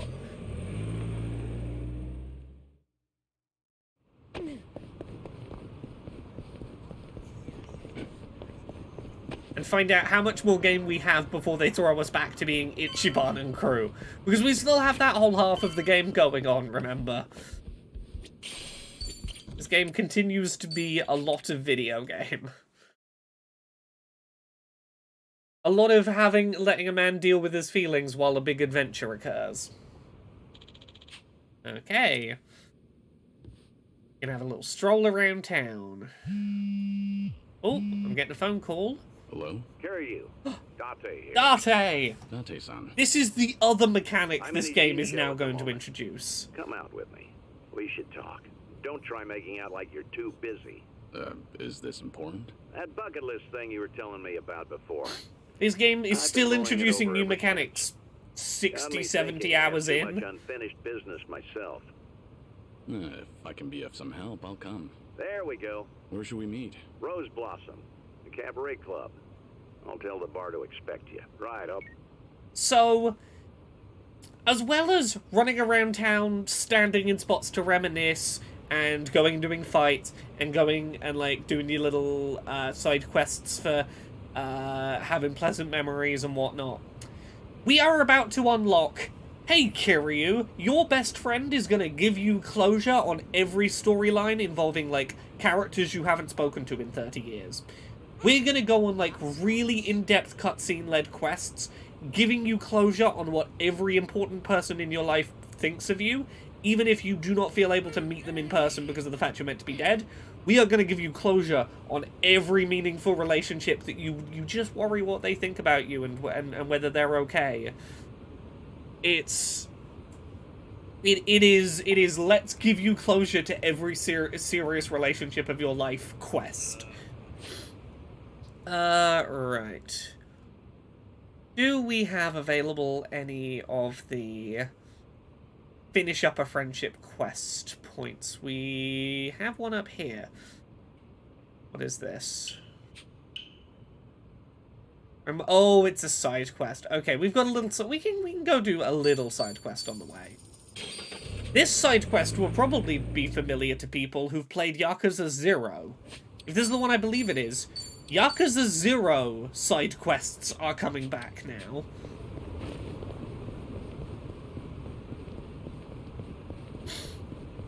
Let's go see some stuff from Yakuza 0. Here he is. Your Shure PP is excellent. Yes, well done. You're all doing an excellent job carrying out Shure Pipi.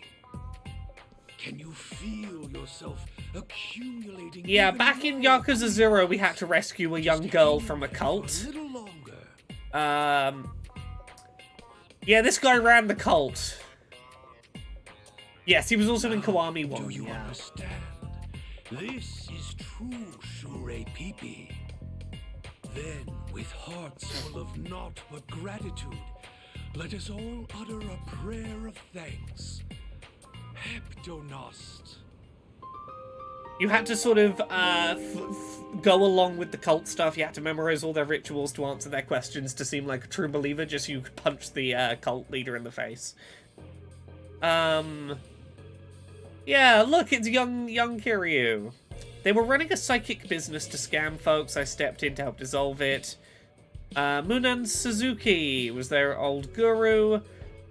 His underlings took over for a while he was in prison for fraud. He turned over a new leaf. He asked me to help prevent them from claiming any more victims. Yeah, he like learned the lesson of his ways and like helped work against the cult. But now here he is, back seemingly doing his cult shit again. To those of you watching at home, I am Munan Suzuki, and I once took the world by storm. Please like and subscribe, and don't forget to tell your friends and family about me.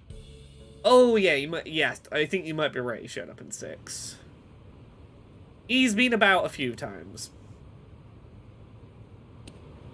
Hey, sir. I thought you agreed not to be a cult leader anymore. Can we have a little chat? Yes? Did you need something? Apologies, but I'm currently in the middle of recording. Can you not interrupt me? I'm mid-live stream, bro. Are you the Munan Suzuki? Oh, you know who I am? Oh, well, that pleases me greatly. But yes, indeed, I am the one and only Munan Suzuki himself. Would you care to join us in practicing Shure PP? What's your angle here? Are you trying to spread the teachings of Munan Shoheb Donast again? Pardon me, but might I ask who you are? Were you a victim of the Order's scheme, or... You might not remember me. not exactly. I look considerably older. Well, if you're here to make a mockery of me, then please excuse me. As I've said earlier, we are in the middle of recording. So you're finding folks online to convert. I heard you were done with that sort of thing. Seems you know quite a bit about me, but I'm afraid you have the wrong idea. This isn't about proselytizing. Really now? You say that, but what you're doing here looks pretty suspect to me. I can't stand back and watch if more people are being conned into joining a cult. I mean, Thimba, spring is always a little hit and miss for news I certainly in the don't games blame industry. you for not looking the other way.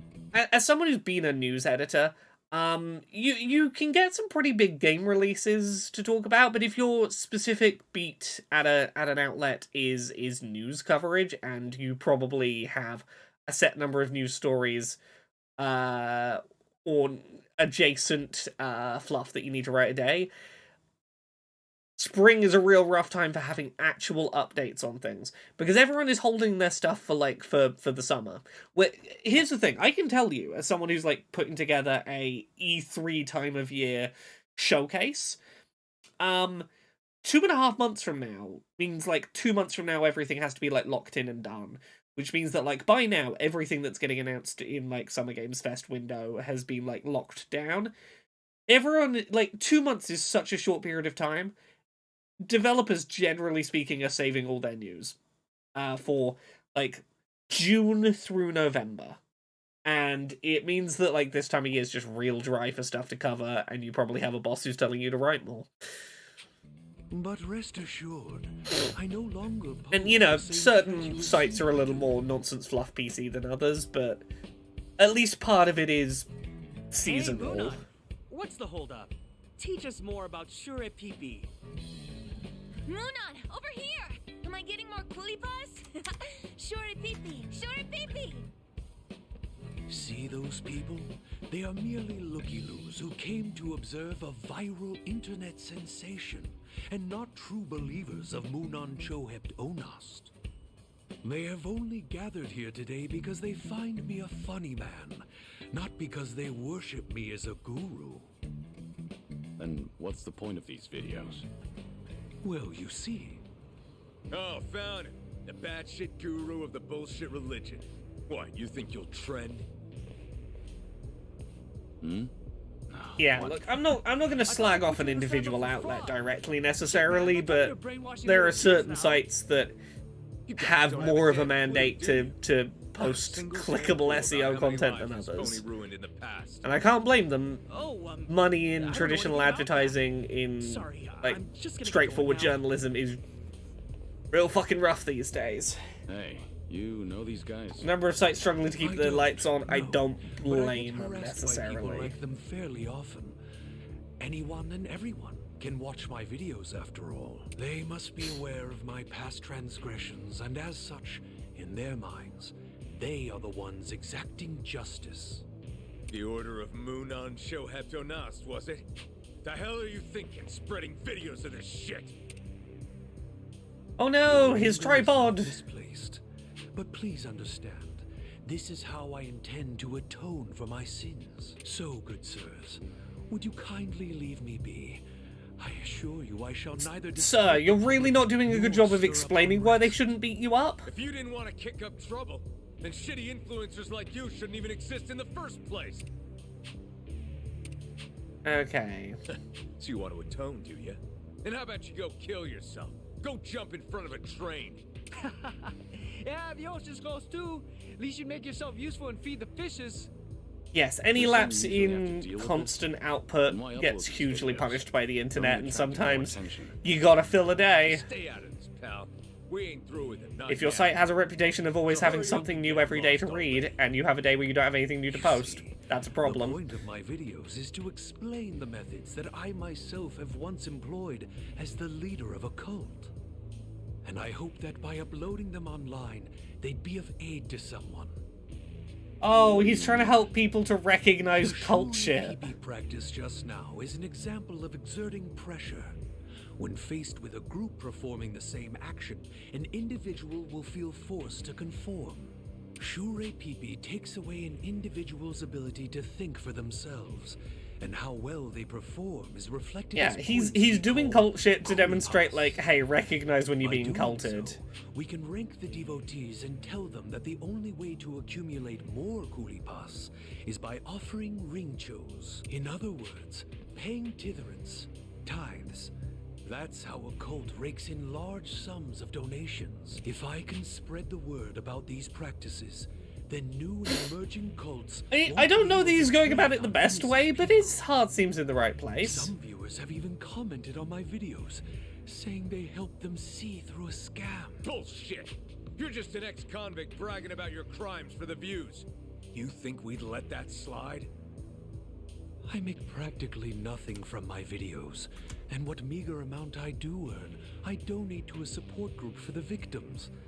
There is no end to my atonement. I see.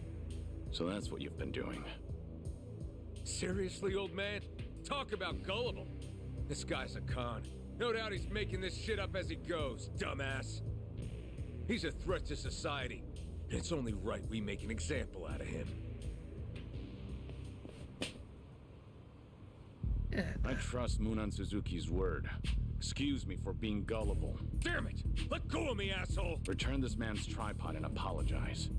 If you want to rave about justice, then at least keep your own manners in check. Cult guru strikes again. I don't get how people flock to you. Okay, we can kick these guys' ass. This is what the rest of this game is going to be, is a lot of characters from old Yakuza side quests coming back for, like, one last little emotional... Oh, that's how that guy's doing. How's that one doing? What's up with him? Okay.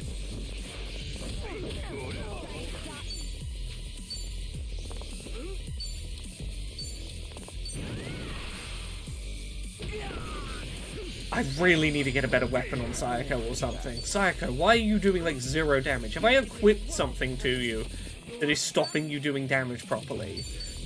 You shouldn't be doing literally a single damage.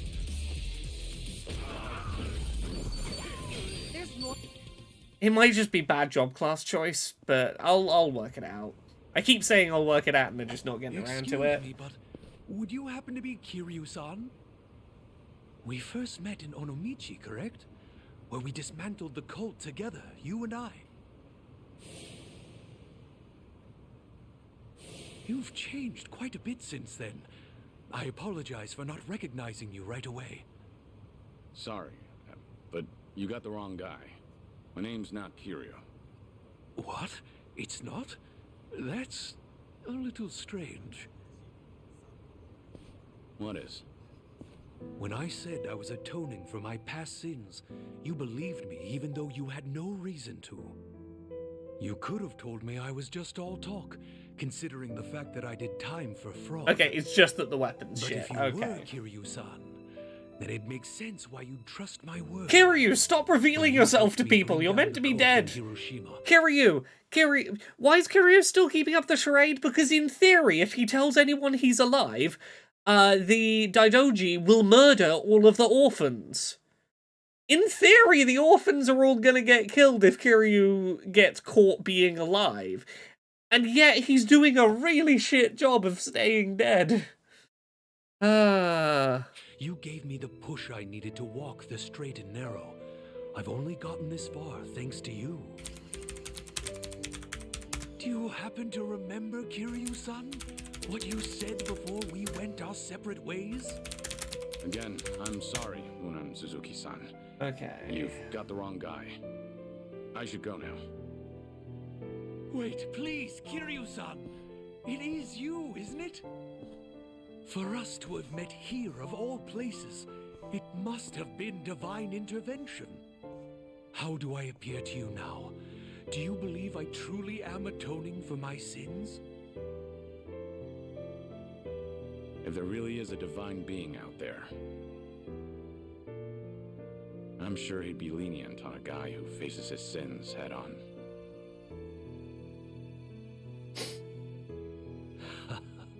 So it really is you, Kiryu-san.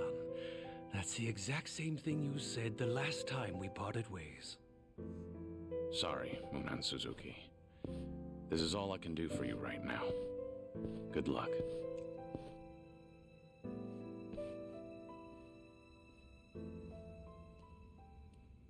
Okay, there should be a shop near the job change place where I can get a better tennis racket. We'll try it.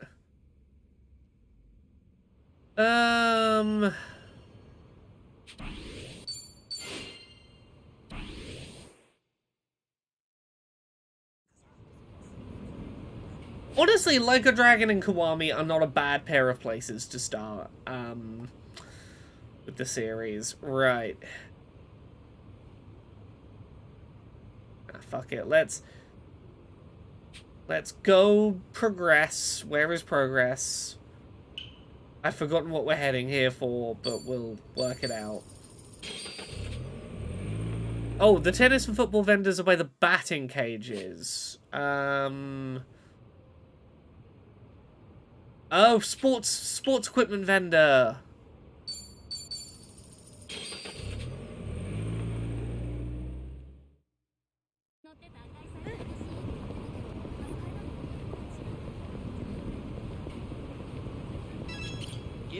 Come on, good tennis racket. Cool. 120 damage up. That'll do. I can afford 3.5 million for that. Cool. Be competent now, Sayako.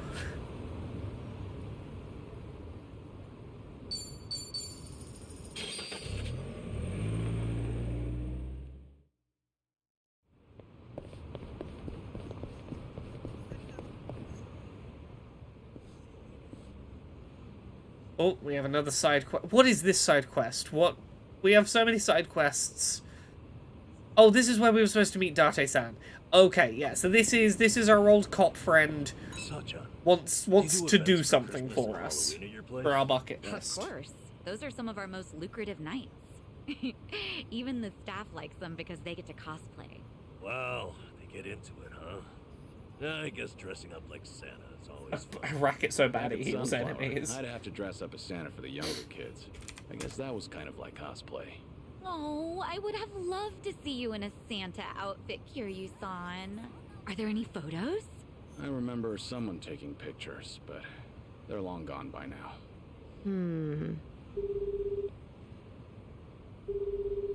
It's me. I've got an operation for you. Locate and procure. Sunhee, please don't be calling a Komi Jewel agent.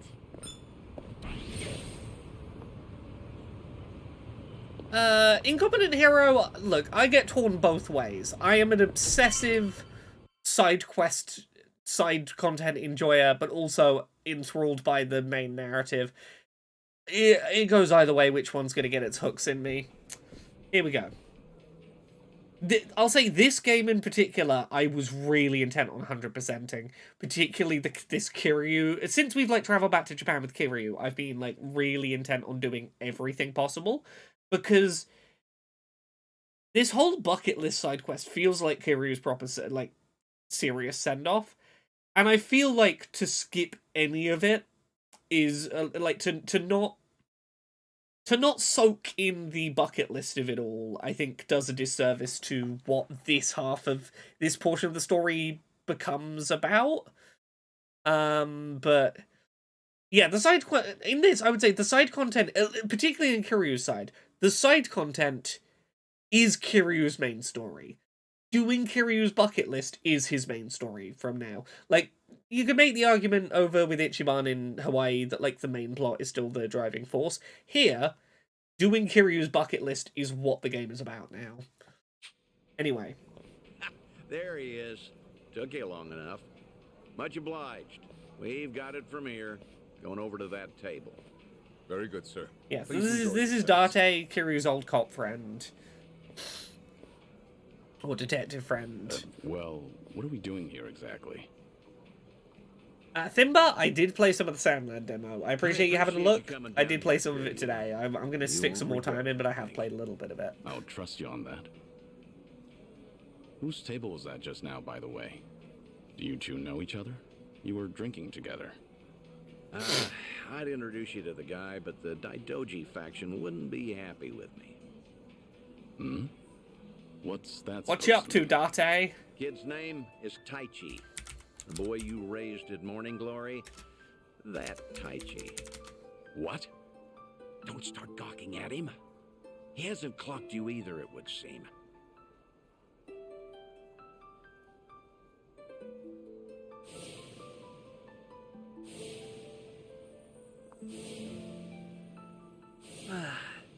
Yeah, so a bit of background on Taichi. Taichi is like, so you know how Kiryu's like whole thing has been, no one can know you are alive or all the orphans will get killed. This was one of the kids from the orphanage, and this is specifically like, I think it's fair to say this was like the kid in the orphanage who tried to like step up and be like, I'll be the leader and I'll keep everyone safe, and like tried to grow up a little quicker than he should have had to be like, I'm gonna be big and strong and protect all the other kids at the orphanage. He wanted to be a pro wrestler. He's one of the orphans, and he's specifically one that like Kiryu has a real soft spot for this kid. Hey, don't order another yet. I need a second. Any more and I'll pass out on my way home. A person who, Handsome. under no until the morning. under no circumstances can this kid learn that Kiryu is alive over in the other booth. It's not an offer I'd make to just anyone, Tai-chan. But I feel safe with you. Yeah, Adam Zero says in Like a Dragon Gaiden, the man who erased his name. So this was one of the people we saw. You know, we saw the people at Kiryu's grave who noticed the camera and then came back and left a drawing. This was one of those two people who was like, hey, if you're watching this, Kiryu, I'm gonna try and be a firefighter because I want to protect people like you. He wants to be a hero. He wants to like help people and save people because that's how he views Kiryu. Second oldest next to Haruka. Yes, he was one of the older kids in the orphanage. Oh, sorry. Yeah, he said he'd started working as a firefighter, not that he wanted to work as a firefighter. Adam Zero is correct. He is now working as a firefighter, and he's like, hey, if you're out there, Kiryu, I hope that I'm trying to be like you. That's really great. Yokohama girls are the best. To be fair, he's of legal drinking age. Back in Okinawa, he works as a fireman. I can't believe it. That's Taichi. What's he doing here? I heard he was visiting a friend in Tokyo, so I rang him up. Offered to take him around Yokohama. Not like I was ever that close to the boy. Couldn't think of any better place to go than here. Jinsho women sure can work wonders on men this is like you. Date's role for the rest of this game is, hey, Kiryu, I bet there's a shit ton of people that you want to see one last time before you die, but you don't, like, you're not going to go see him because it's too big of a risk. I'm going to concoct scenarios so you can see them one last time and get some closure, maybe get a bit of a sense of how they're doing, or, like, get some closure on how they feel about you having been in their lives, but without them knowing you're there. Doubt he even noticed I left. What's the meaning of all this, Date-san? He's supposed to think I'm dead. Why would you invite me somewhere he could spot me? Because if he doesn't realize who he's looking at, there's no problem. Hmm? That's why you and I are keeping our distance. Much as I'd like it, I know you can't speak directly. The orphans will get Seeing him killed like this if would be we better than get never seeing him at recognized. all. Date-san. God, yeah, no, this series has such like a world of like very consistent people existing within it in a way that so few series manage. Don't your kids warrant a spot on your list? Ooh, Thimba says, only a few days ago I learned Control added an easy mode with accessibility settings for players like me who couldn't finish the game as is. I should look into that. That sounds interesting. I still keep tabs on all of them, but I never planned on seeing them again. I couldn't even risk Right. hoping to. I think it helps that, like, it's one timeline in which, like, you see these people over, like, 20, 30 years. Where, like, every change that happens to one person feels like it has a consistent impact on the people in their lives. Like, their lives keep getting lived even when they're not on screen. Ah. That's why we're here. Oh, it's an old update I This just is discovered. my unfinished Cool. business. You've gone through life telling yourself you have no regrets. It's not true. You just refuse to acknowledge them. And if Ouch. there's anyone still breathing in this world who could convince you of that, I suppose it's me. Date-san. I know. When the Daidoji helped you fabricate your death, I went along with it. And it cost you everything. Haruka, Haruto. A life cut off from the people you love. I replay those events over and over in my head, wondering if I could have changed I believe the outcome. Kiryu is It was 57. my responsibility. He's coming up on 60. I believe, we looked this up the other week, I think canonically he's 57. My death was the only thing that could have ensured their safety. Let me Date-san, you have check nothing to that. blame yourself for. Either way, it was a long time ago. Maybe now I could make a difference. Maybe. Okay, sorry, he's 55. He's on. 55 at the Who are start they? of Infinite Wealth. Oh, I'm not sure. Which would put him at 56, 57 now. Why are all the girls hanging out here? Send some to our table. Very sorry, sir. We'll address this at once. You'd better. We're paying customers too, ain't we? Yeah, he's in his I apologize, mid-50s. everyone. I didn't know I'd be so popular in here. That's because Tai-chan is the cutest. I won't drink with anyone else. You mean it? Piss off, you dumb fucking tourist. You really think you're hot shit? Damn it. I might have tipped those girls too well. Wanted Taichi to have a good Oops, time. Date, you fucked up. This is dangerous. Everyone's too drunk. Hey, you're being very impolite, aren't you? Calm down and someone will join you soon. Excuse me? I don't take lip from And Kiryu can't step in to help. Whoa, what the hell? He can't step in to help because then he'll Never get again, discovered. woman. Hey, don't be a fool. As long as Taichi's there, you can't intervene. All night's ruined now. You're gonna have to let Taichi handle this. Huh? Look at Taichi trying to be a hero. Make me sick. The hell? Tai-chan! You're dirt, punk! You want to discipline her, huh? Learn some discipline yourself. Huh. Well, I'll be. Who would have thought Taichi had it in him? He's full of surprises. Not so We fucking did get a bot in chat, yeah. Oh, Hey, okay. shit dick. Nobody likes a guy who hogs the tits. Hey shit, dick. Nobody likes a you dick who okay? hogs the Please get tits. up, please. Sure is a sentence. Okay, he's not got the fighting skills to back it up, but his heart's in the right place about trying to Excuse stand me, up for that's what's quite right. enough. Leave it once or I'll call the police. Shut your mouth. This is your fault, scumbag. But now that Taichi's unconscious, Now, I'll Kiryu pay can you back step for in to Taichi help. 10 times over. Uncle. Is it really you, Lucas? If Taichi's vision is a little too blurry, it doesn't count that he saw you. Tonight. Whole world's been shitting on But me. Taichi might now get a bit of closure. He's like, I'm gonna shit I can't on be all certain, but I you. think I saw him. He's okay. That might have cause some problems, but I'm on a roll. Let's go. yeah, you just had a concussion. That's all. Try and stop me. You want some? Don't let that. You're gonna get Follow my lead.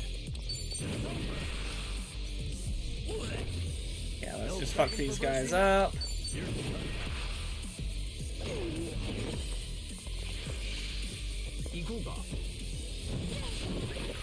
Yeah!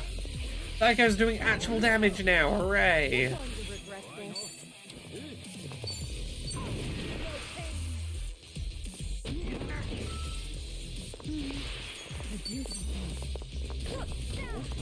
Oh, watch I do. Look, that was a 95 I saw there from a regular hit. Oh.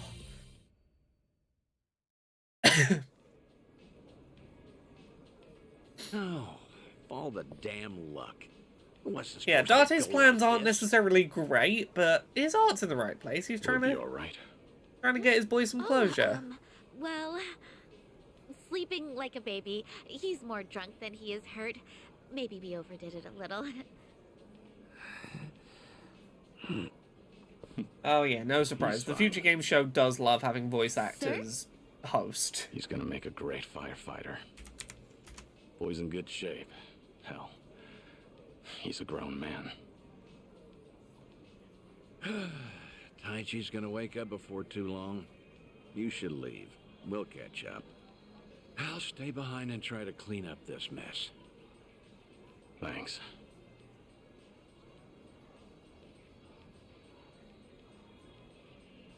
Uncle Cos! Hey, rise and shine, kid. What a night. Oh, I'm real sorry. I remember there was a fight. Yeah? Somebody came and defended me. Somebody? You mean was Kiryu here? Huh? Joking. You were calling out for him, Taichi. Uncle Kaz, you said. The Future Games show is by the people who do the PC gaming show. Weird. It's the not PC specific PC gaming show. Protecting that girl of yours. Huh. Not every man is the sort who'd do that, you know. Even if they wanted to. Actually, that's my trick when I need to be brave. I think about what Uncle Kiryu would do. When I remember the way he was, it's like... When I need to be brave, I think about what would Uncle Kiryu do. You don't say. Oh. That's a pretty clever technique. Should give it a try myself. Yeah, sure. It always works for me. Kiryu, you had such a good impact on this boy. You're his, like, I can be brave inspiration. This place good? Kanagawa PD contact recommended it to me. Order one drink, sit as long as you like. From now on, consider this my Ijincho hideout. So you mean... Think I'll stay around town for a bit. Simba, don't worry, we'll find out more about Darte's whole situation the longer we hang out with him. Only the start of it. I've got calls going out all over. Is it going to be a two-way street of emotions? You realize that if the Daidoji faction catches on, we'll both pay. They haven't objected yet, have they? Not even Taichi knows you're still out there. Trust me, the fearsome Daidoji faction has nothing to worry about. You're testing them. Look, I realize I'm taking a risk here, but when it comes to your final days, I don't care. Nothing you say is going to stop me. If Daidoji has a problem, they know where I am. So then, Taichi stir anything in you? Do you regret what happened tonight? Because I saw your face just before you left. The way you looked at that proud young man. You have ties to this world. They don't disappear when you turn your back. You're not wrong. Dragons don't have the luxury of dying forgotten. The Daidoji really Taichi fucked up remembers Kiryu's People final remember years, you. huh? Kazuma Kiryu never walked the easiest path, but the steps he took always bore fruit. Yeah, Darte basically wants to be You like, have the hey, you had a positive responsibility to impact on the reap world. harvest you've sown. I've never been more certain. Don't give up on life until you've seen the good that you did, and that you have had a positive impact on the I'll world. call you again. I'm gonna Kasuga, make you all see all that the is people whose important, lives you But touched take some time for yourself. before you think life's worth throwing away. Date-san. Thank you. I don't have the words. I'll never forget what you're doing for me. Taichi and the others. I thought maybe I'd been able to let go. That even if I never saw them again, I'd be fine. But when I heard his voice with my own ears, when he was right there in front of me, who knew I'd be so happy? I certainly didn't. That's more than you need to say. Now I've got quite some work to do. You say it was Kiryu who wanted to disappear. It's not so much that.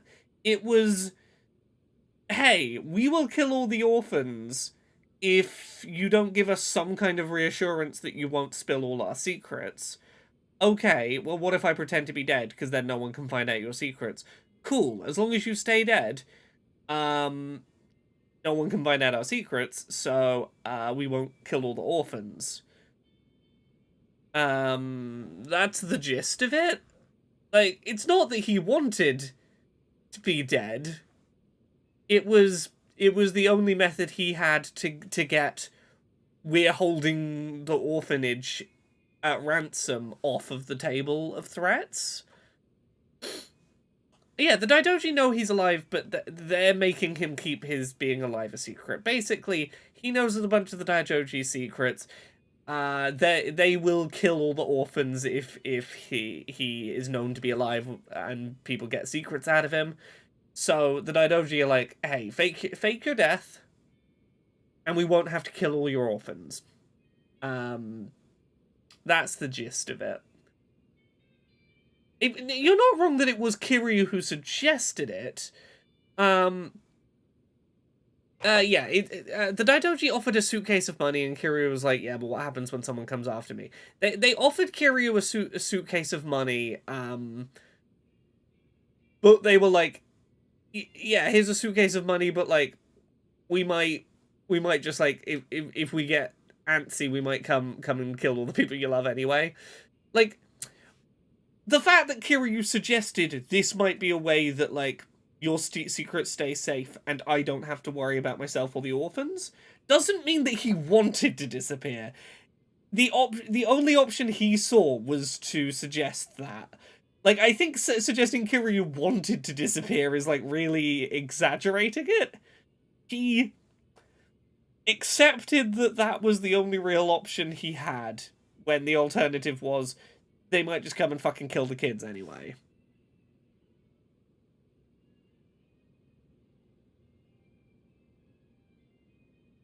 At least that's my understanding of how it went down. Well, yeah, again, that's the point I'm making, is if you suggest I will fake my death in order for you lot to not kill the orphans, I don't think that means he wants to disappear. I think that means, fuck, I need to do something to keep the orphans safe. And in the end, they're under threat anyway, but now they've got him under the... Yeah, like, they've got him even more under the thumb.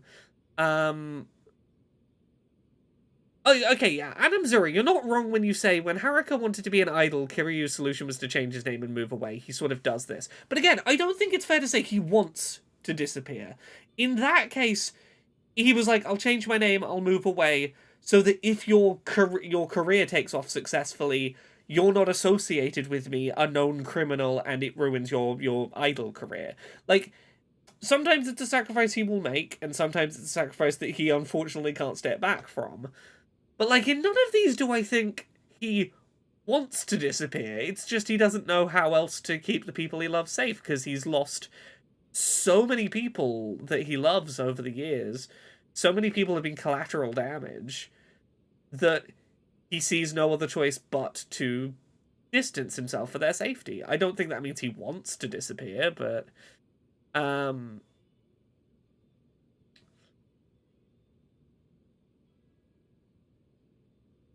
Yeah, the Watase family wanted the second death.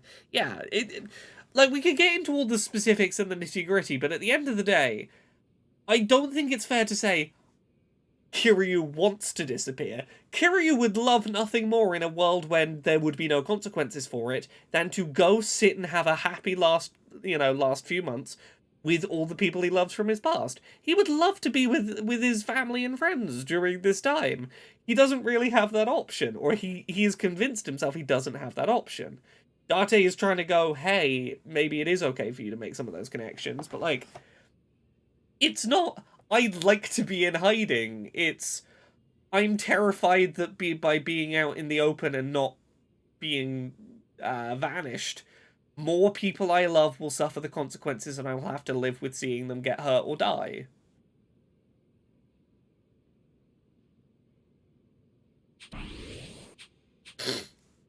Yeah. So if we fill up our emotion stats, we can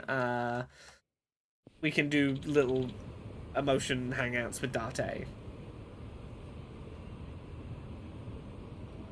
Yes, I agree with you on that, NM0. It's not that he wants this, but his driving need to sacrifice for others around him is a thing he has to unlearn in Infinite Wealth. Yes, he has spent years sacrificing his own happiness for other people, and I think that is an understandable behavior to have learned when doing things that make you happy has very shortly later led to you losing the people you love on multiple occasions. You start learning, sacrifice your own happiness to keep them safe.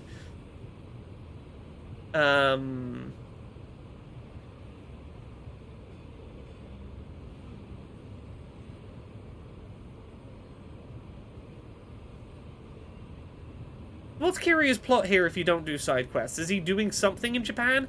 In theory, the main plot here in Japan, kind of, is Ebina and Sawashiro, so the guy who sent Ichiban to Hawaii, and the guy who's currently, like, rounding up ex-Yakuza and getting them to, like, work for him, as, like, a definitely workplace rehabilitation for ex-Yakuza deal. The two of them have been rounding up, like, suspiciously large numbers of ex-Yakuza, and we learned in Monday's stream that they have been shipping them to Hawaii, tie into the Hawaii plot, to go handle nuclear waste and go store it on the island of a religious, like a religious group over in Hawaii. They're basically using this religious island as a dumping ground for nuclear waste. In theory, Kiryu and the gang here are trying to work out, like, what's the deal with all that?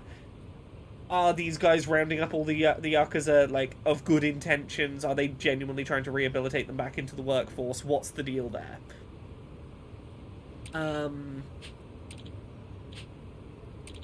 Okay. But yeah, in theory, that's the plot. Kazuma Kiryu, the legendary dragon, to think you'd return. Restaurant Row, I'll be expecting you. Come alone. Okay. Who knows that Kiryu is alive and is trying to get him to do a hangout of some kind? It's over there.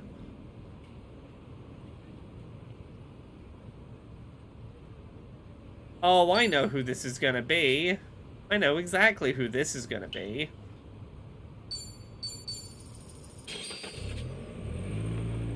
But we shall go find out who this is gonna be.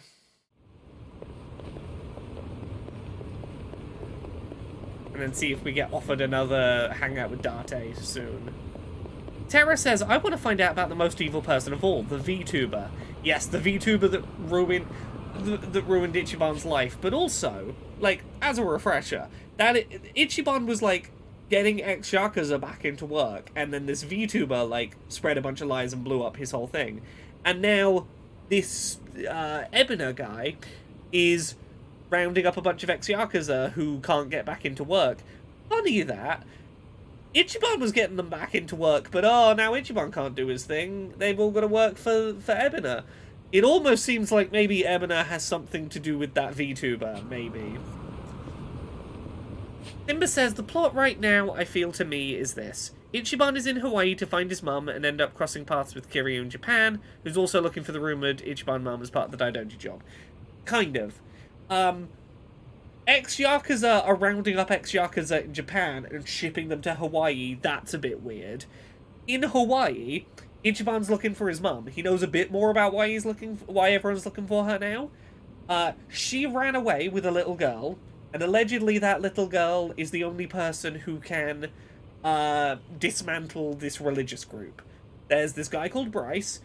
At the start of the game, he shot a guy, stole a necklace, that made him head of the religion.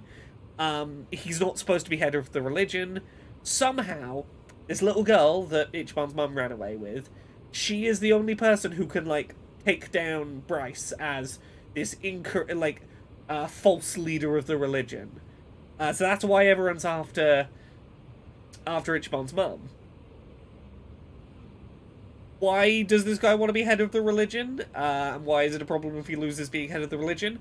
Probably Because being head of the religion means he controls the island off the coast of Hawaii that the religion owns. And the Yakuza are paying him... The Yakuza are paying him money to dump toxic waste on the religious island. So once again, it's a story about an orphan, and we got an orphanage, and we've got to rescue the little kid, and land ownership rights. That is the gist. Active Criticism says, love Kiryu, but can't wait to get back to Ichi. Favorite dork. He is lovely, he is wonderful. We'll get back to him soon, I promise. I'm trying to give Kiryu his moment to have his emotions and feelings, but we'll get back to Ichimon soon. This game is huge. We'll get there. Oh. This is where we're going, isn't it? Oh no, this is where we're going. Haha. Hey.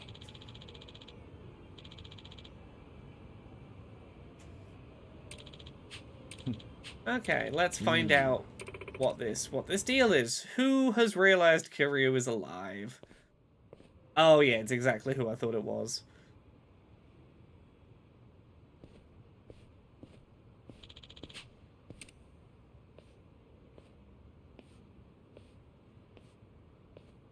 Someone else from an old Yakuza game. Been a while, Kazuma Kiryu.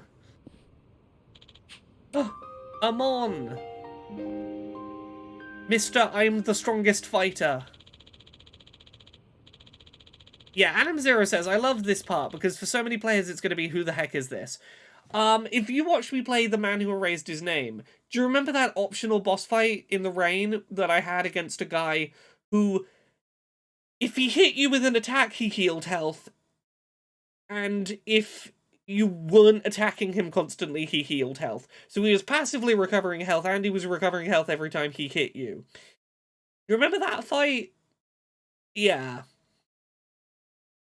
He believes he's the strongest. The Amon clan believes they're the strongest in the world, made up of skilled fighters. We've clashed countless times, as long as I can remember.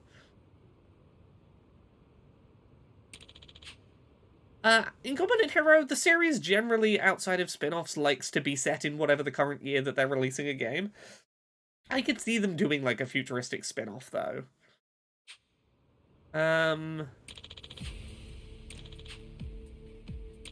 Okay, we targeted Ichiban Kasuga after your retirement. We're keeping tabs on him, but then you showed up. Not quite. In the past, you've insulted the Amon clan time after time. You're a thorn in our side. Yeah, the super secret bosses you unlock for doing all the sub-stories. Yeah, so if you do all the sub-stories, this is your, like, secret ultra-hard final boss in Yakuza games, is this lot. It tarnishes their reputation that we are injured right now. Okay. We're gonna fight him as a team, as a group. You once shouldered everything yourself and fought alone to think you'd have allies looking after you now. You think strength... Oh, you mean strength... think strength means not relying on others? Putting your trust in someone takes real courage. Okay. Hope you're ready to start. We are not ready for this man. I believe this is the case in a lot of the Yakuza games, is that the Amon clan are like an optional final boss. Kiryu's almost dead already from a single attack. He is level 54, we are not ready for him. Oh yeah, he took 0 fucking damage. Yeah, sometimes it's specific quests, sometimes it's sub-stories. You do a bunch of the game, you'll eventually stumble into the Amon clan. He shows up whenever he wants, yeah. Every game in the series has an Amon, including the Fist of the North Star spin-off and the zombie Amon in Dead Souls. Yeah, he's taking, like, single damage. This is not a fight we're going to win. At least not right now. We gotta be ready for it.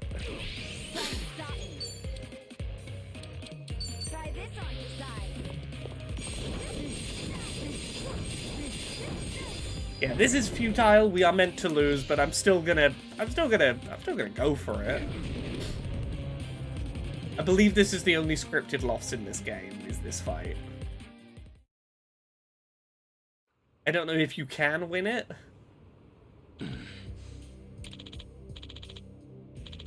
Okay, you're weak. How about I kill one of your precious friends? Would that awaken your old self? Our clan's line of work is assassination. It would be really easy for me to sacrifice as many lives as it takes to bring back the legendary dragon in his full strength. I've got a gun, I'll shoot Nanba. Get strong, Kiryu, or I shoot Nanba. Finally, we are about to unlock one of the coolest abilities in this game. Something shown off in the demo and in trailers that we are 70-ish hours into the game before we get access to. Which is the ability for Kiryu to say fuck you to the turn-based battle system and just be a brawler character that's not in turn-based anymore. Kiryu breaks free, literally smashes the turn-based menu away.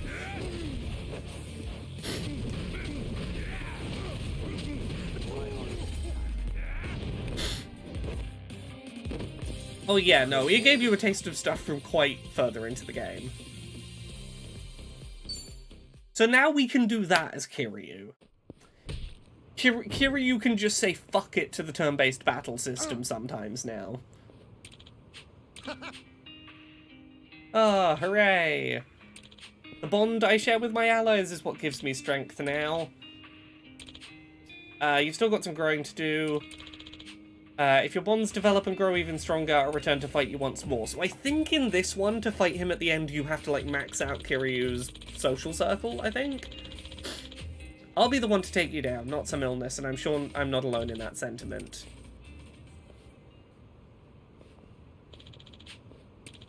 Right. Hooray! We unlocked power-up mode for Kiryu. Yeah, everyone is friends. Power of friendship. Thanks. Yeah, Yakuza 5 has 5 protagonists, and like the 2 protagonists that this one has is a bit much. 5 is a lot.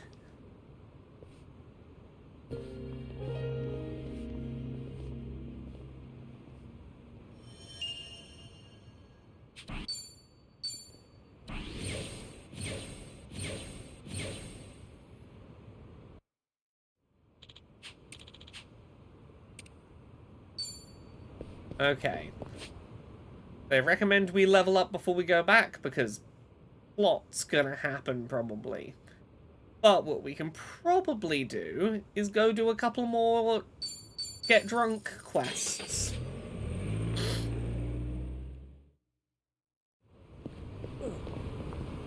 Let's see what our friends are up to now. Welcome. Thanks. Welcome. Order. That'll do. Let's dig in.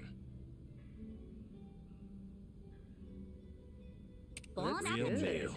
Adam Zero, I don't disagree with you. Thanks for buying. That was great. I think Food. Thanks. I think there's a lot of games in this series that have a lot of different, unique problems of their own. This series took a while to find its footing. Oh, sorry, I'm all sneezy. Okay, oh, I think we can finish Namba's friendship quest. I think this is the end of Namba's drink link. Yeah. Namba, update me on your story.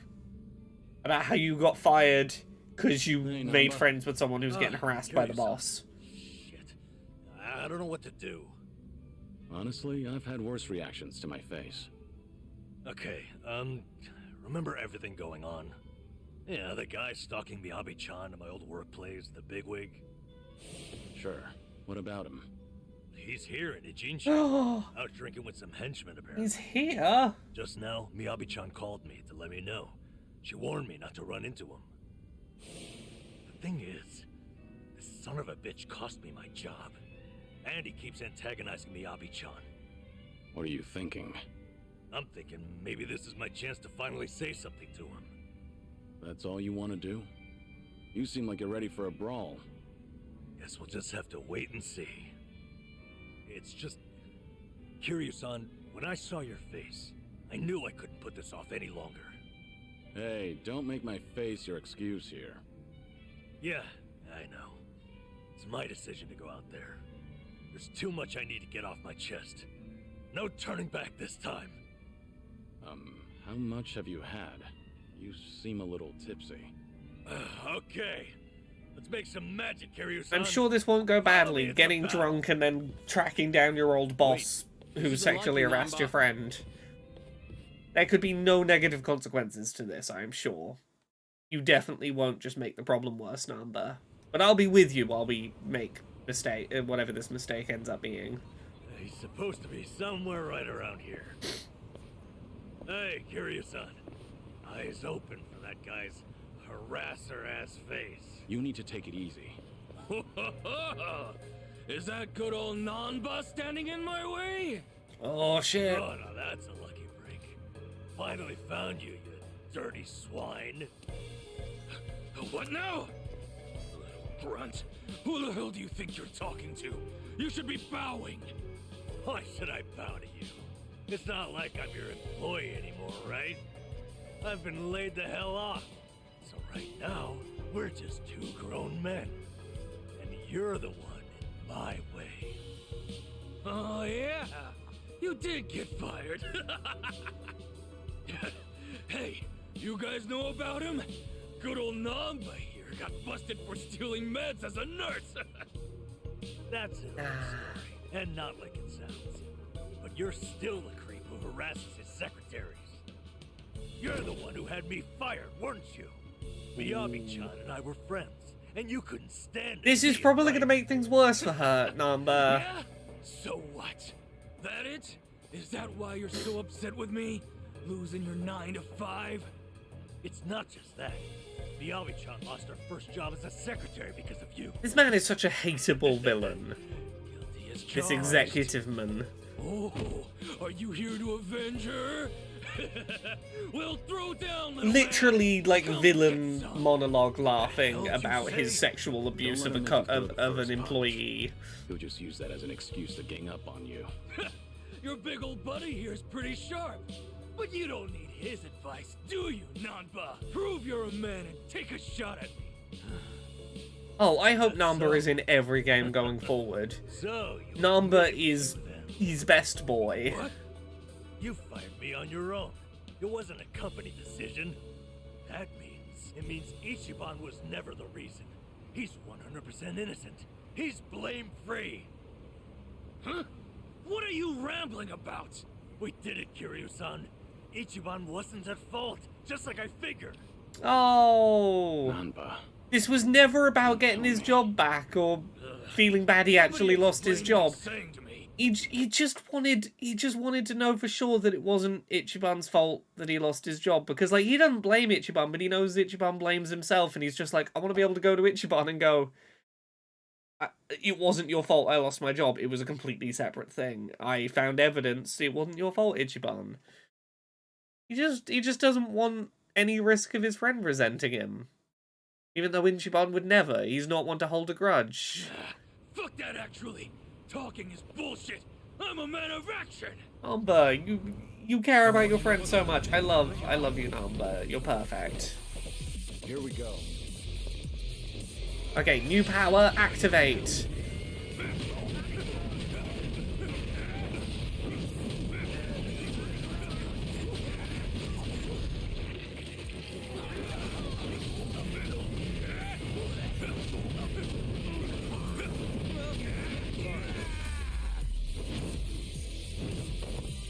Target a fair fight.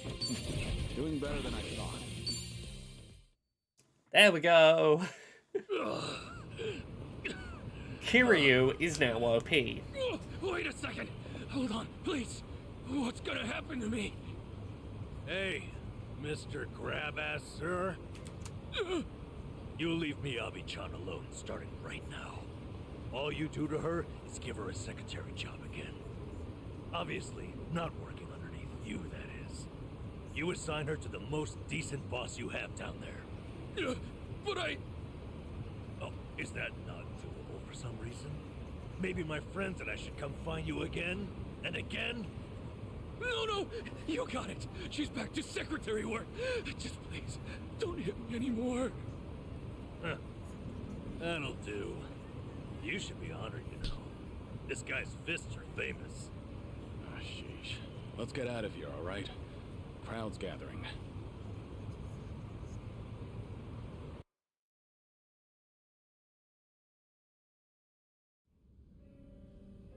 Forgive me, Kiryu-san. It was all the adrenaline rush. Don't worry about it. Kasuga's lucky to have a friend like you. Yeah, Namba almost blew. Everyone blows Kiryu's This whole cover time you every weren't bitter fucking about losing day. your job. His cover is You were worried non-existent. that Kasuga might feel like he's to blame. Yep. Ichiban's carrying so much guilt on his shoulders. The list of people who haven't blown Kiryu's I have to cover be able to is assure him that it was never his fault. All this time, non-existent. Ichiban's been suffering needlessly, feeling like he owes me. I just wanted to relieve him of that burden. But even if it had been because of the online thing, you never held it against him, did you? Of course not. How could I have? He didn't do anything wrong. I see. One thing, though. I've been biting my tongue for weeks now, and it's been pretty exhausting. Because I really did love that job, you know? So after they fired me, I had to make sure not to mope about it near Sorry, Ichiban. I have to tell you about a PR email I just received in a second. It's fucking hilarious. I'm so glad. I'm glad because Ichiban is just unhateable. I Oh. can never be mad at him. Not for any reason. Oh, Namba. Nanba. I'm sorry. I'm just feeling relieved. Namba, for tonight only, what do you say we have a real drink? You're devious, Kiryu-san.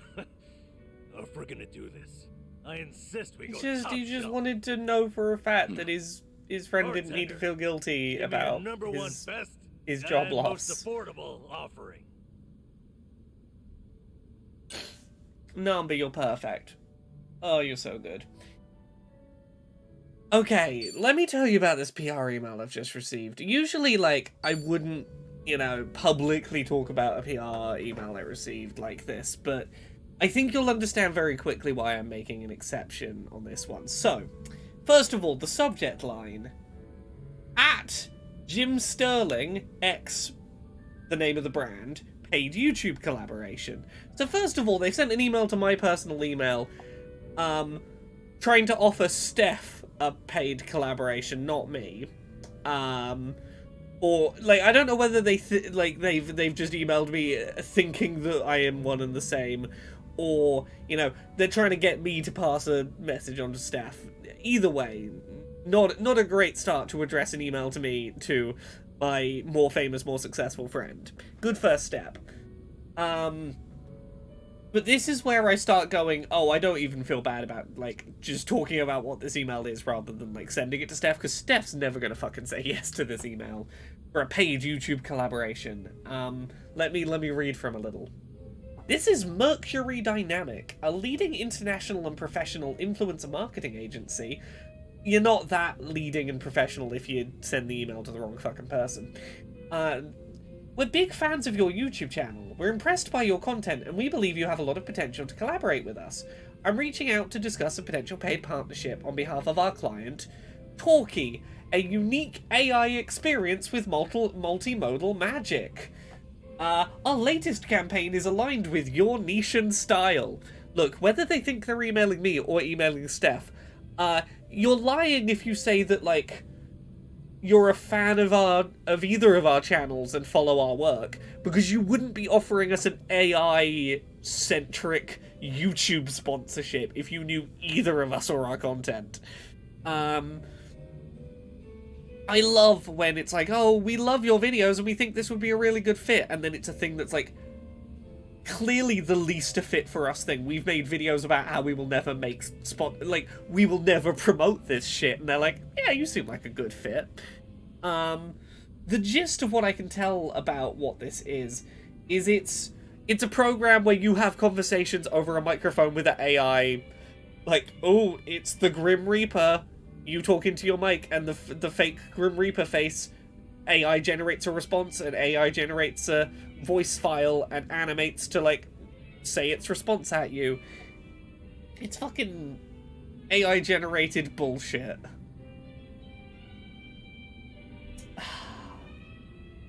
Our latest campaign is aligned with your niche and style. Don't think it's aligned with either me or Steph's niche or style, I think. Incompetent Hero says, I don't know, Steph would totally meme on something, AI, it sounds like a fucking joke. Yeah, but not gonna take a paid promo, though. I've done one, like, paid promotional stream on Twitch once, ever. Some of you will remember it. It was the one where it was sponsored by Train Sim 4 and Pringles, because they were running a competition where you could be the NPC in Train Simulator who refills the Pringles vending machine on the platform at some of the train stations. And I was like, I don't have to ask anyone watching the stream to buy anything. It's a game I would already play, and I get to play weird little promotional videos about Train Simulator, NPCs having existential crises about the fact that they're not real people, and are therefore ineligible to enter a competition, and that humans are being offered the job of an AI in the game over them. It was weird and surreal, and I was like, oh yeah, I will do one stream where I occasionally reference that you can enter a competition to be a Pringles NPC.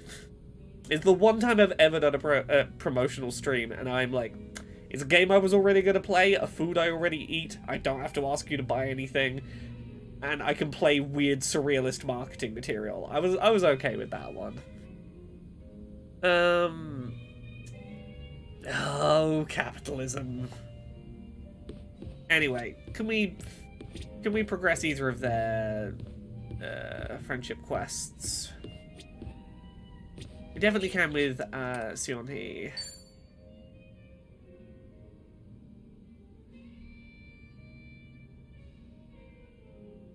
Okay, yeah, there was a traitor in the Komi Jewel. Got it.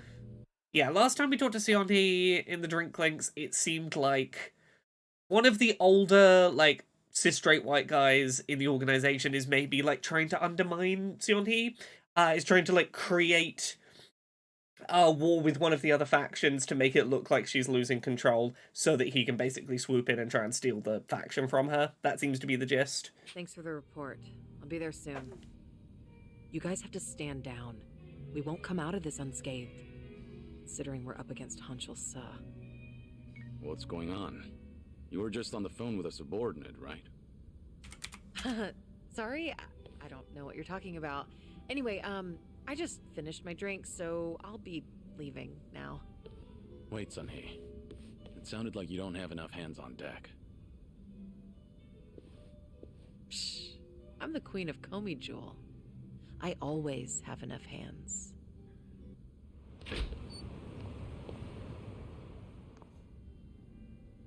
Suzuki-san, it's rare for you to be stood up. I doubt I even had a chance. Do you happen to know anything about what Sun-hee is dealing with right now? As much as it pains me to snitch, it seems that a hostile faction in Komi Jewel started an insurrection. An insurrection?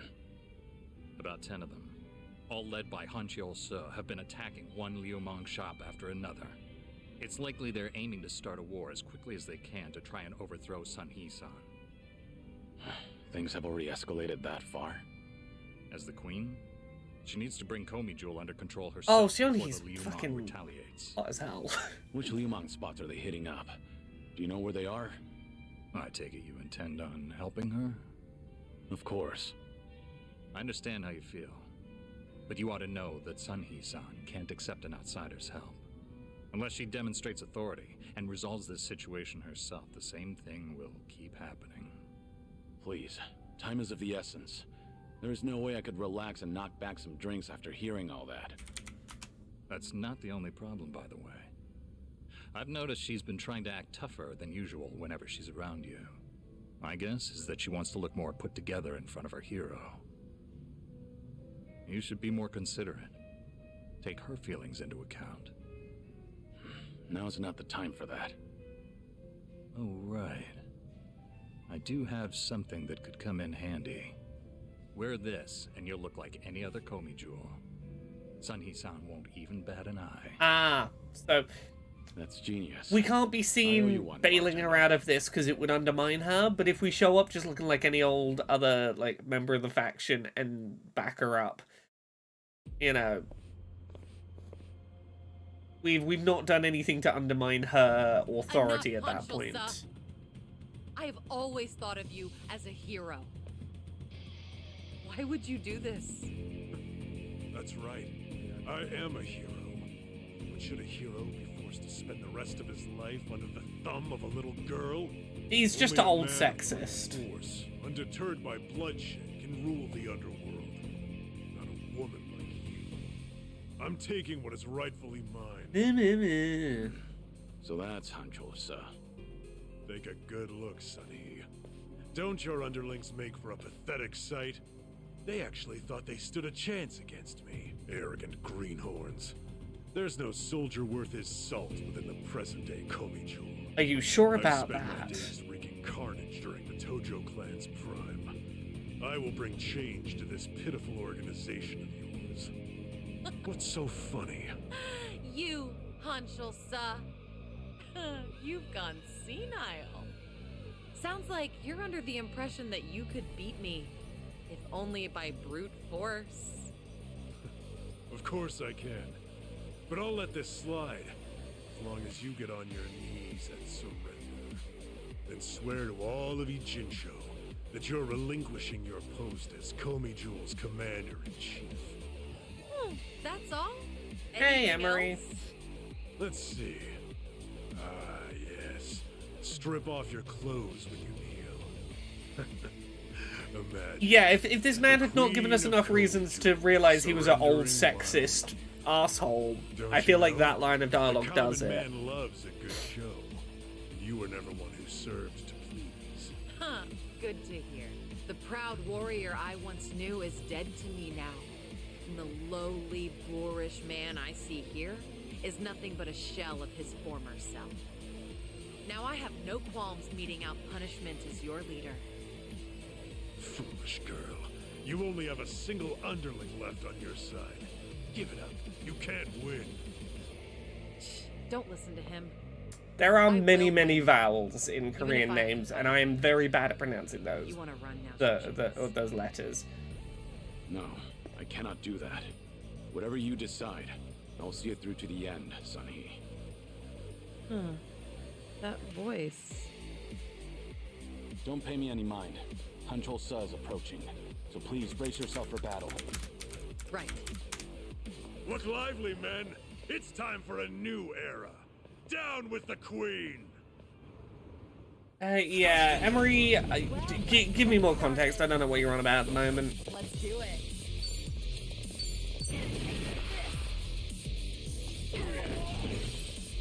Allow me.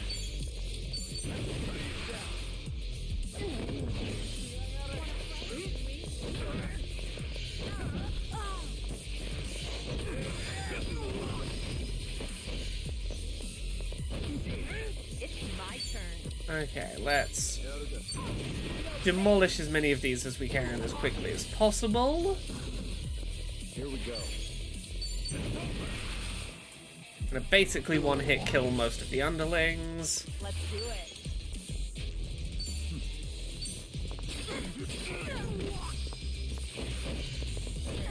Oh yeah, no, yeah. Sione, like, clearly knows that that's Kiryu, but as long as... The thing is, it only has to fool the others. As long as they don't know that Kiryu came in to save her, like, her reputation isn't being undercut.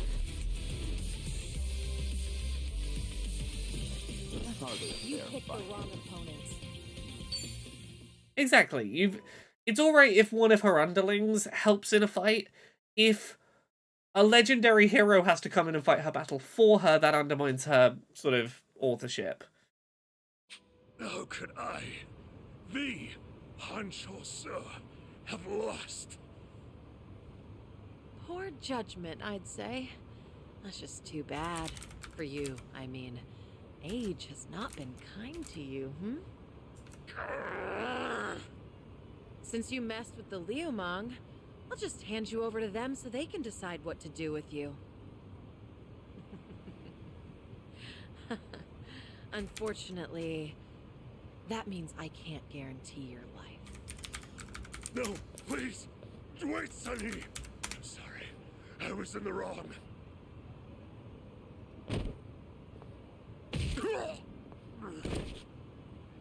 In the underworld, you can't play ignorant and expect to get away with it. You were the one who taught me that. Hey, you! Thanks for the help. You really saved me back there. I didn't know we had someone like you in our organization. It's an honor to be of service to the Queen. Why don't you take off your mask? My apologies, but it is more imperative to tend to the injured as soon as possible. Pardon me, ma'am, but I should go look for help. Fine. Go on ahead.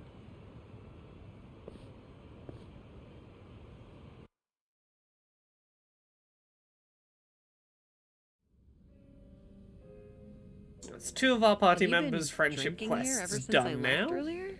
Kiryu-san. Hurrah. A long drinking session is no good for your health, you know? It's fine. I didn't drink that much. Then I guess I'll take this seat.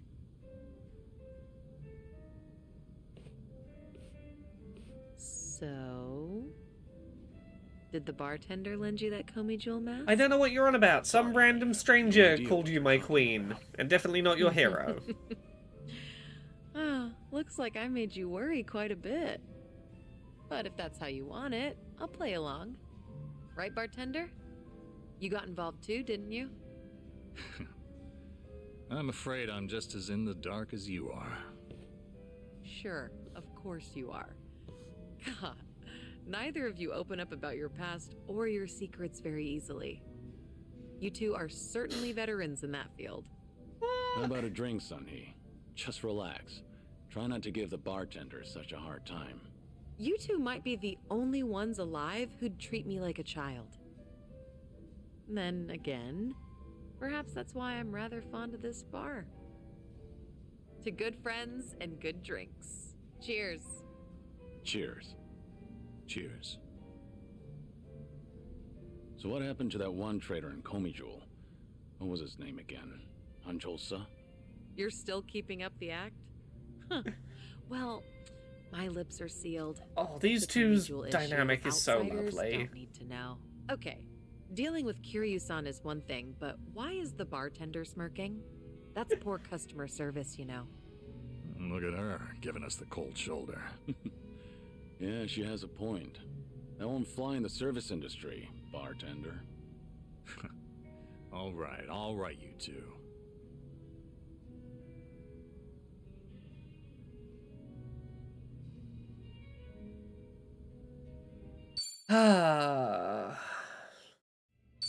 Right. Aiko, are you just regular? Okay, yeah, we haven't leveled up you at all yet. Cool. We're doing all right for getting all our friendship levels done. What are we meant to be doing right now? I think it's just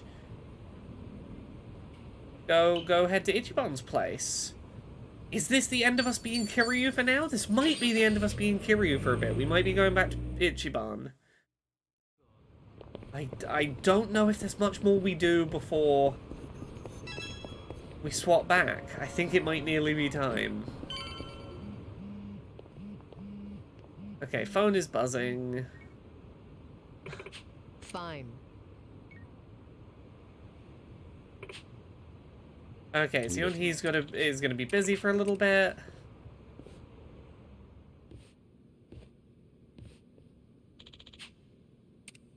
Time to get some rest. It's either gonna be swapping back to Ichiban or we've got a dungeon.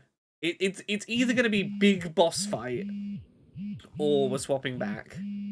I'm sure we're gonna have to play some Queen's Blood first.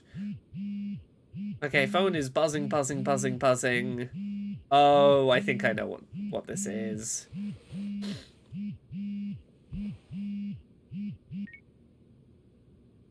Hello? Kiryu-san, it's Son-hee. Sorry to bring bad news, but it looks like the Seiryu clan set us up. There are kind of dungeons in this, yeah. So the Seiryu clan are the ones with Ebina and Sawashiro who are like collecting up all the ex-Yakuza. We had a meeting with them on Monday's stream where they were like, oh, we have no idea about Bryce and Palikana doing shady stuff. What? We've never heard that. What do you mean? Here, check the video I sent you. It was posted just now by Tatara, one of the more popular VTubers. So who was it earlier in the stream who said... Do you remember someone in chat earlier said, I want to know what's going on with the VTuber. I want to know what's going on with the VTuber plot. You picked the right fucking stream to say that in because the VTuber's back.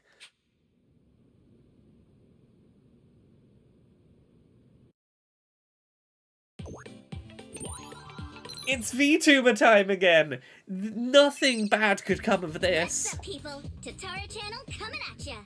As always, we're out to boldly reveal the evils this media's just too scared to Chekhov's VTuber the title indeed. For today's episode is a super big shot Yakuza long thought dead suddenly returns from the grave? First off, let's take a good look at this photo. Yeah, this is Kazuma Kiryu, legendary Yakuza to some. This is the worst case scenario. Kiryu is meant to be dead. If anyone finds out he's alive, the orphans might get killed. There's VTubers making videos about how not dead he is. You fucked up, Kiryu. VTubers know you're alive. Known as the Dragon of Dojima in Kamurocho, he was also the chairman of the Tojo clan, the largest Yakuza group in the Kanto area. 7 years ago, in Hiroshima, Kiryu-san was shot to death as a result of gang-related activities. Or so we were led to believe. Oh, shit. This video here, recorded in Hawaii, is no more than a few days old. Oh, it's at least a few weeks and if old. we zoom in to get a closer look... my! He looks a lot like Kazuma Kiryu, doesn't he? I mean, they're practically twins! Now, let's continue the footage, shall we? Long time no see, Kasuga. Now, what's notable here is this sure seems like someone, as soon as Ichiban got to Hawaii, already knew to be keeping an eye on him and getting footage for the VTuber. That's bad. Yeah, 7 years since Yakuza 6 already, yeah. You hear that? The other guy just called him Kiryu-san, didn't he? Does that not blow your mind, people? The dragon is back from the dead. Oh, and we're not done just yet. This footage hides yet another juicy surprise. Did you happen to catch it? Right here.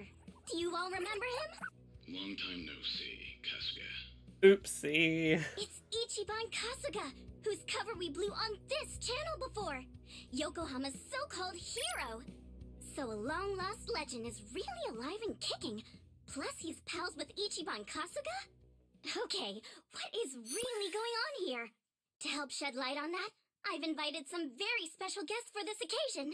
You'll be meeting the Underworld's top dogs, shit. currently leading the most powerful Yakuza organization. The people in we had a Japan. meeting with Here yesterday. They These set us gentlemen up. are in charge of a group called the Seiryu clan. Thank you both for joining us today. Let's get It's almost right like to these it. two might be in You've seen cahoots with the footage of Kazuma VTuber. Kiryu yourselves. What do you think? That's him, without a shadow of a doubt. As a matter of fact, he paid a little visit to our office here only yesterday, which goes to show the man never died. It was an act. That, in turn, leads me to believe law enforcement might have had a hand in this charade. You're saying the police helped Kiryu fake his death? How is that even possible? Kazuma Kiryu was the fourth chairman of the Tojo clan, and despite their rivalry, he was also quite close with Chairman Watase of the Omi Alliance. Naturally, he would have had a wide range of support from Japan's underground, being in it all those years. Yeah, the Daidoji aren't going to be That's to fucking say happy nothing of the about late this. Minoru Daidoji, whose cabal still straddles the political and finance sectors. If even one of those groups were to put pressure on the police, well, I'm sure you can imagine they'd comply. Everyone, Yakuza, Like a Dragon, Infinite Wealth, VTubers are the real villain. Never trust VTubers. Take a look at this. That's the message of this game. Don't trust fucking Kazuma VTubers. Kiryu again. And sitting across from him, is that? Yes, that would be the two of us. Can you elaborate on what's going on here? I say as someone who owns a couple of VTuber rigs and has on occasion VTubed. Pulling Ichiban Kasuga's strings. Now why, after spending so long in hiding, Yeah, would he convenient suddenly in-room emerge like footage. this? I can only think of one plausible reason. Sure you can. The resurrection of the Tojo clan. No, he's explicitly trying to stop the Tojo clan being a thing. You're the ones trying to bring the fucking Yakuza back. He came here just as we'd finished refurbishing the old Tojo clan headquarters, stating he'll use any means to reclaim it. Yeah, you notice how they're not sharing any of the audio from that recording they have, because it's not what he said. They're like, well, here's video of him in the room. We'll tell you what he said. The video here should be more than enough to convince you. Except they're going to use a tiny bit of audio here, and it's a cleverly used bit of audio. Be allowed to walk free. Well, he's been officially pronounced dead. It's why the police can't touch him. Still, in an effort to make a difference, we brought this to your attention in hopes that it would help. Oh, trying to help law-abiding citizens. Thank you, Yakuza. So much for this information. Well, everyone. Oh, they didn't use it, but... And we'll chase Kazuma Kiryu to the ends of the earth. Fear not. This state-protected, privileged class of Yakuza can't run forever. The truth will always win out. Above all, the Tojo clan must not be Everyone's lives are being ruined by VTubers. That's all for today. And if you fucking drama channels. Drop me a line.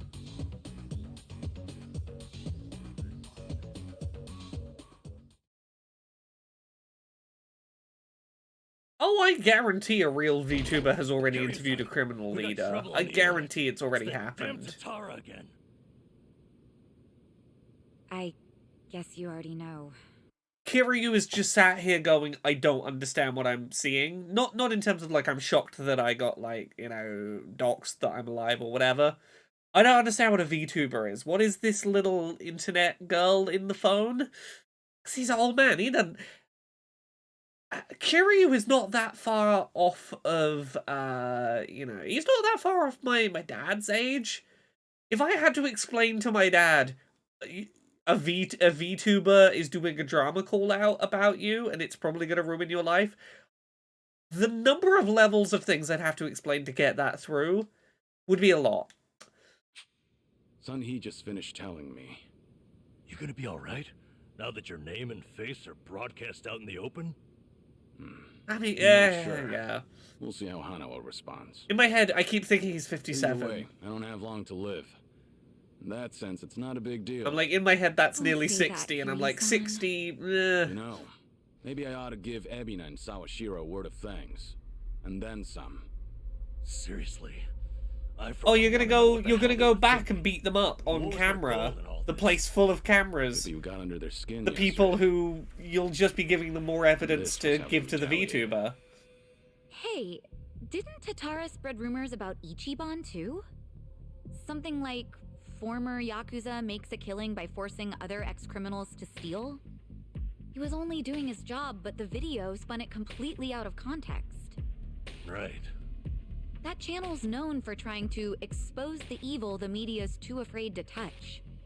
And actually, their scoops are mostly legitimate. But why does their information get twisted when the spotlight's on Ichiban and Kiryu-san? Hey, if I knew, I'd tell you. Not only that, why is Ebina bothering to lend Tatara a hand? Seems pretty out of place for a Yakuza to go on camera like that. Plus, that footage with Kiryu-san was taken just yesterday. Yet they already had a smear campaign prepped and ready? Nice catch. You got a good eye, Psycho. Sun-Hee, did you come running all this way? The situation called for it. God.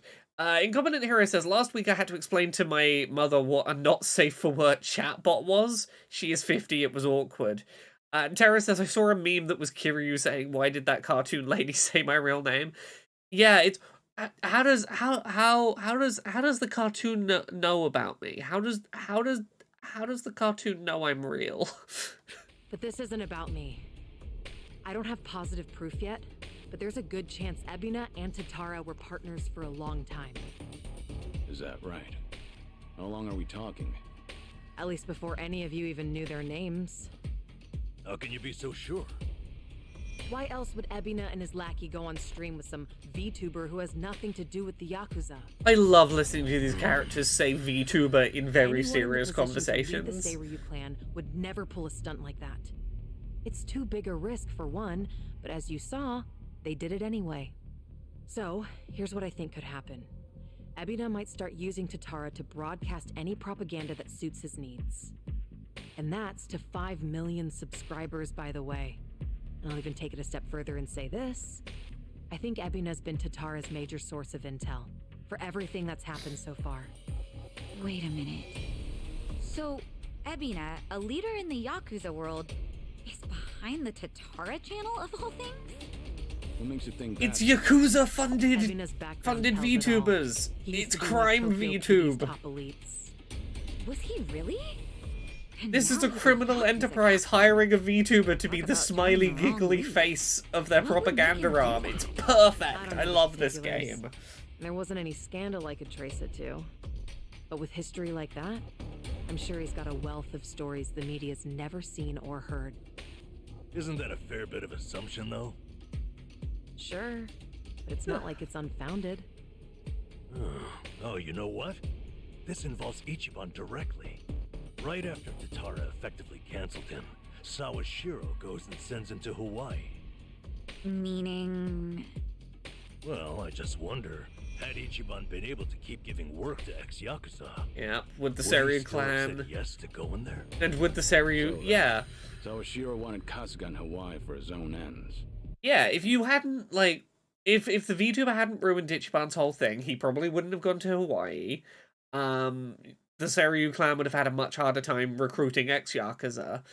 Like, it seems like there was a lot of, you know... Maybe they were hoping over in Hawaii he'd help get the mother to come out of the woodwork, or at least wouldn't be around to, like, beat up the Yakuza and stop their plans here. Like, there's a lot of reasons you'd want Ichiban out of the picture.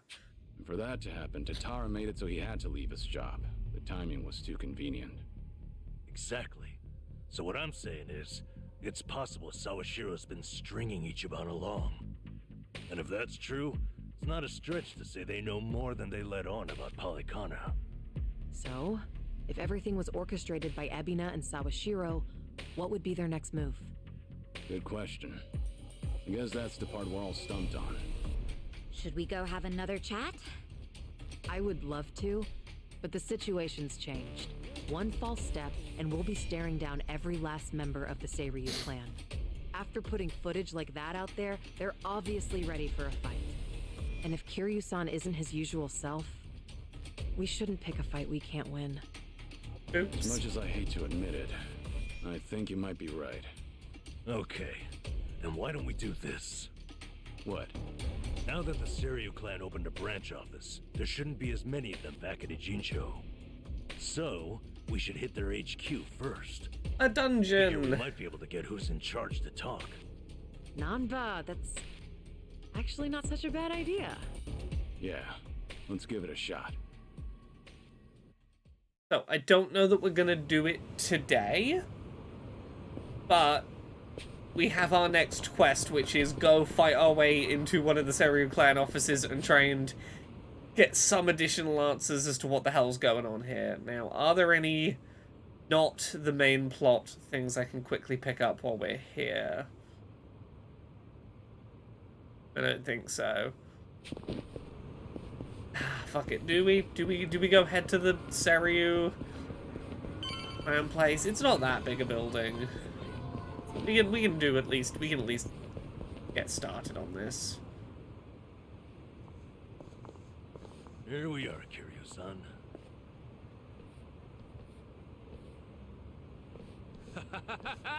There he is. Been waiting for you, tough guy. I'm here with Men's Vice Journal.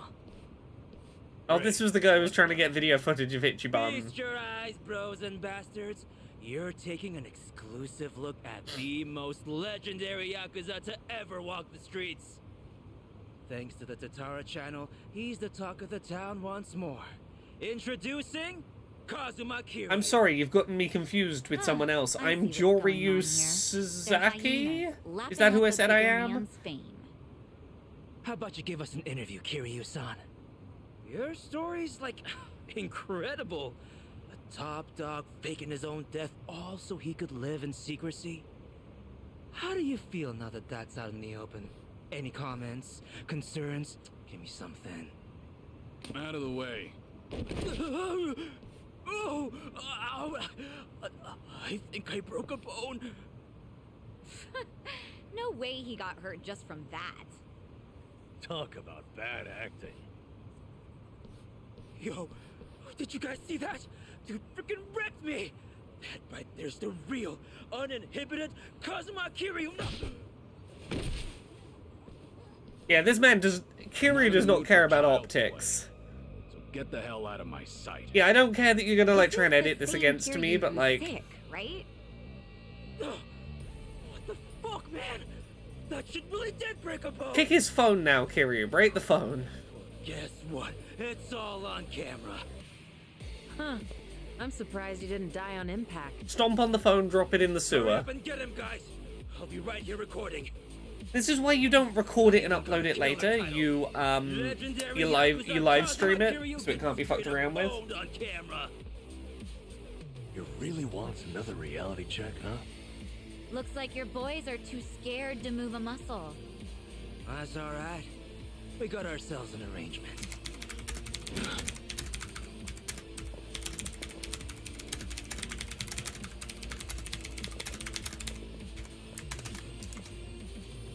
Looks like Ebina knew we were coming. First he spreads lies, then he lays a trap. I'd say his true colors are starting to show. Right. This pretty much amounts to a declaration of war. Then how should we handle this, Kiryu-san? No question. If they want to fight, they've got one. Let's go!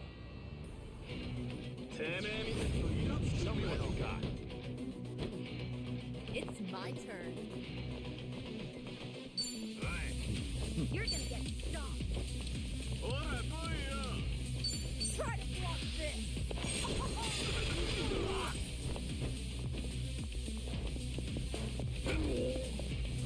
Right.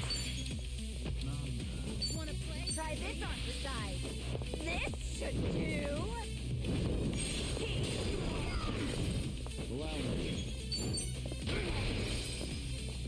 No begging for mercy now. Everyone gets murdered, whisked to death. Here we go. Of course we won.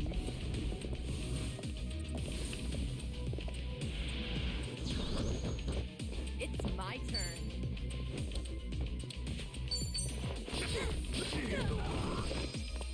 Right. Check this out. This should do.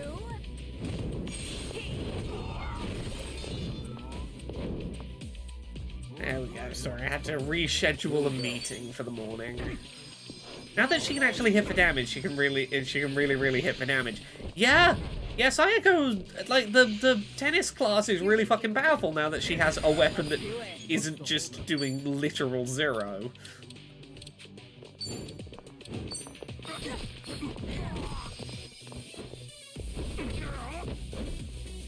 Here we go.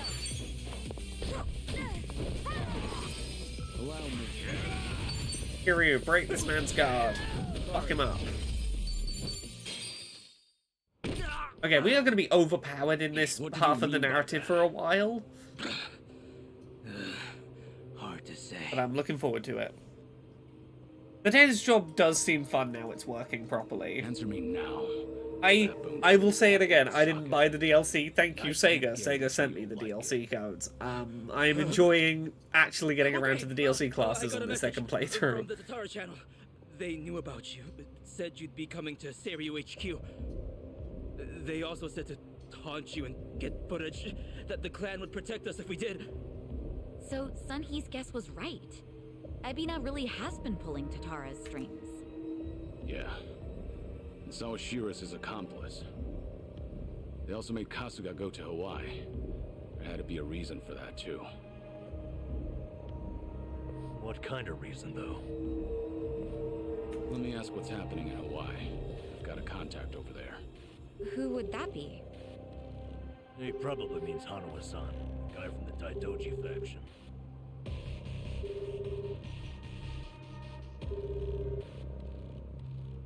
He's not picking up? Isn't it late at night over there? Could be they're all snoring by now.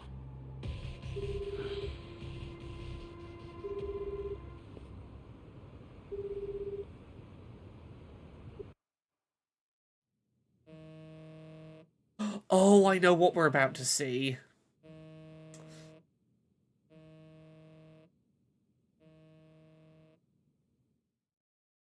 That would be Kiryu's handler within the Daidoji faction dead.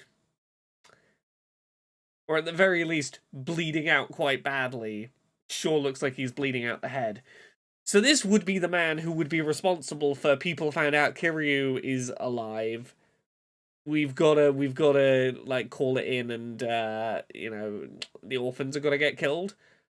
But also like him and Kiryu were good. They were close. They were working well together. This was his buddy. Sure seems like he's maybe dead. He was the only one in the Daidoji who wasn't a monster. Yeah, he was the only person that like Kiryu trusted in the Daidoji. Sure seems like he's dead now. Anyway, we're going back to Hawaii to find out what's going on with Ichiban and trying to track down his mum. So we'll watch a little bit of a cutscene and then it's probably us done for the night.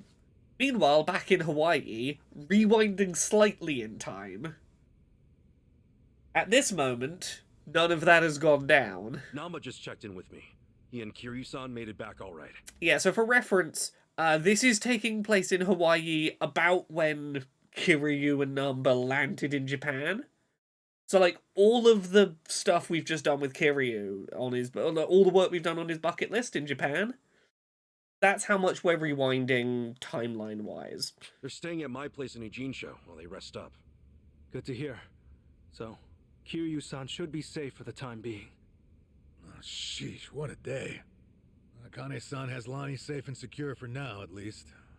Problem is, finding him. Mm-hmm.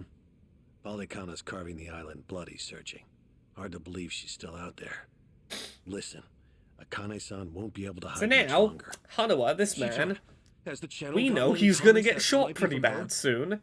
Seemingly in this room. Sorry. That's Still fun. nothing. Well, guess ladies her age don't exactly follow what's trending. If she's online, Akane-san should have seen it already. By now, its saturation has peaked. Everyone I know has seen it. Hawaii's responsible for most of its views, geographically. I'm not following you. How many views does the thing have? A bit over 50,000 at this point. What? How many? I mean, that's a reasonable number for, like, Japanese-speaking people located in That's a hit Hawaii. video for sure. Hey, Chan, how do we get so many clicks? Well, I had some AI bots seed the link on social media. Honestly, though, Kasuga-san, you're just pretty charismatic. Yeah, that tracks. Hey, don't you, like, earn money from ads or whatever? Honestly, yeah. That First many people are watching, video you on a must be new channel, raking it in, 50,000 huh? views is fucking great. That's cute. Our video's not even monetized. The channel would need way more subs. Double that view count, and we'd maybe have 100 yen between us. Yeah. No shit, huh? Guess it's not as easy as I figured. Chi-chan, it's amazing how you know all this. Huh? Ichiban, Everyone my age has run these numbers. Anyone else feeling ancient? So where's that leave us? Akane-san still in the wind?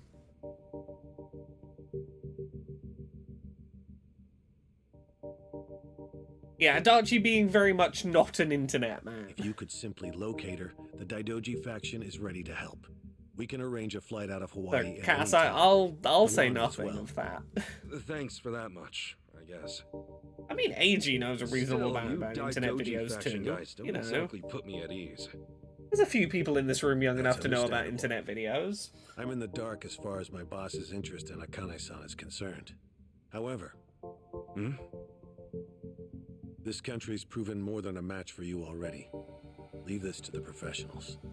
Unless you've got a better plan to cross international waters. Have you? Okay, point taken. But for all your talk, you're no closer to Akane-san than we are. Why not use Pilot Kana's intelligence against them? Their last known sighting of the target was in Night Square. She's not a target, okay? Her name's Akane-san. Night Square, you said? That's Yamai's territory, isn't it? Yeah, not exactly on great terms with that one. Sure we should head back there? Seems like we're asking for trouble. Hang on. How long ago is last known anyway? A little after they took off. So yeah, if we can find Ichiban's mum, Hardly the breaking Daidoji news. are like, hey, Sure we'll about this? smuggle her to Japan They're to like free get her if to they're safety. Bear in mind, though, Yamai's the only force that can keep Pilot Kana at bay. That is true. Yamaya and Bryce are still locking horns. Considering how long they've been chasing the woman, it would make sense. This is all assuming she's still alive, of course. My condolences otherwise. What do you say, Kasuga? With the orphanage a dead end, this could be our best shot. Yeah, Night Square it is. But to start, how about we check Yeah, with I'm that glad woman at the tattoo Wongto parlor? is still She alive. seemed up on He things. seems neat. Again with her? I want to get to know him more. Seriously. That's how it goes. Search 99 times, find a clue on the 100th. Yeah. That said, am I the only one who's beat? All right, let's rest up. Head out tomorrow. We're getting there. We're gonna find Ichiban's mum.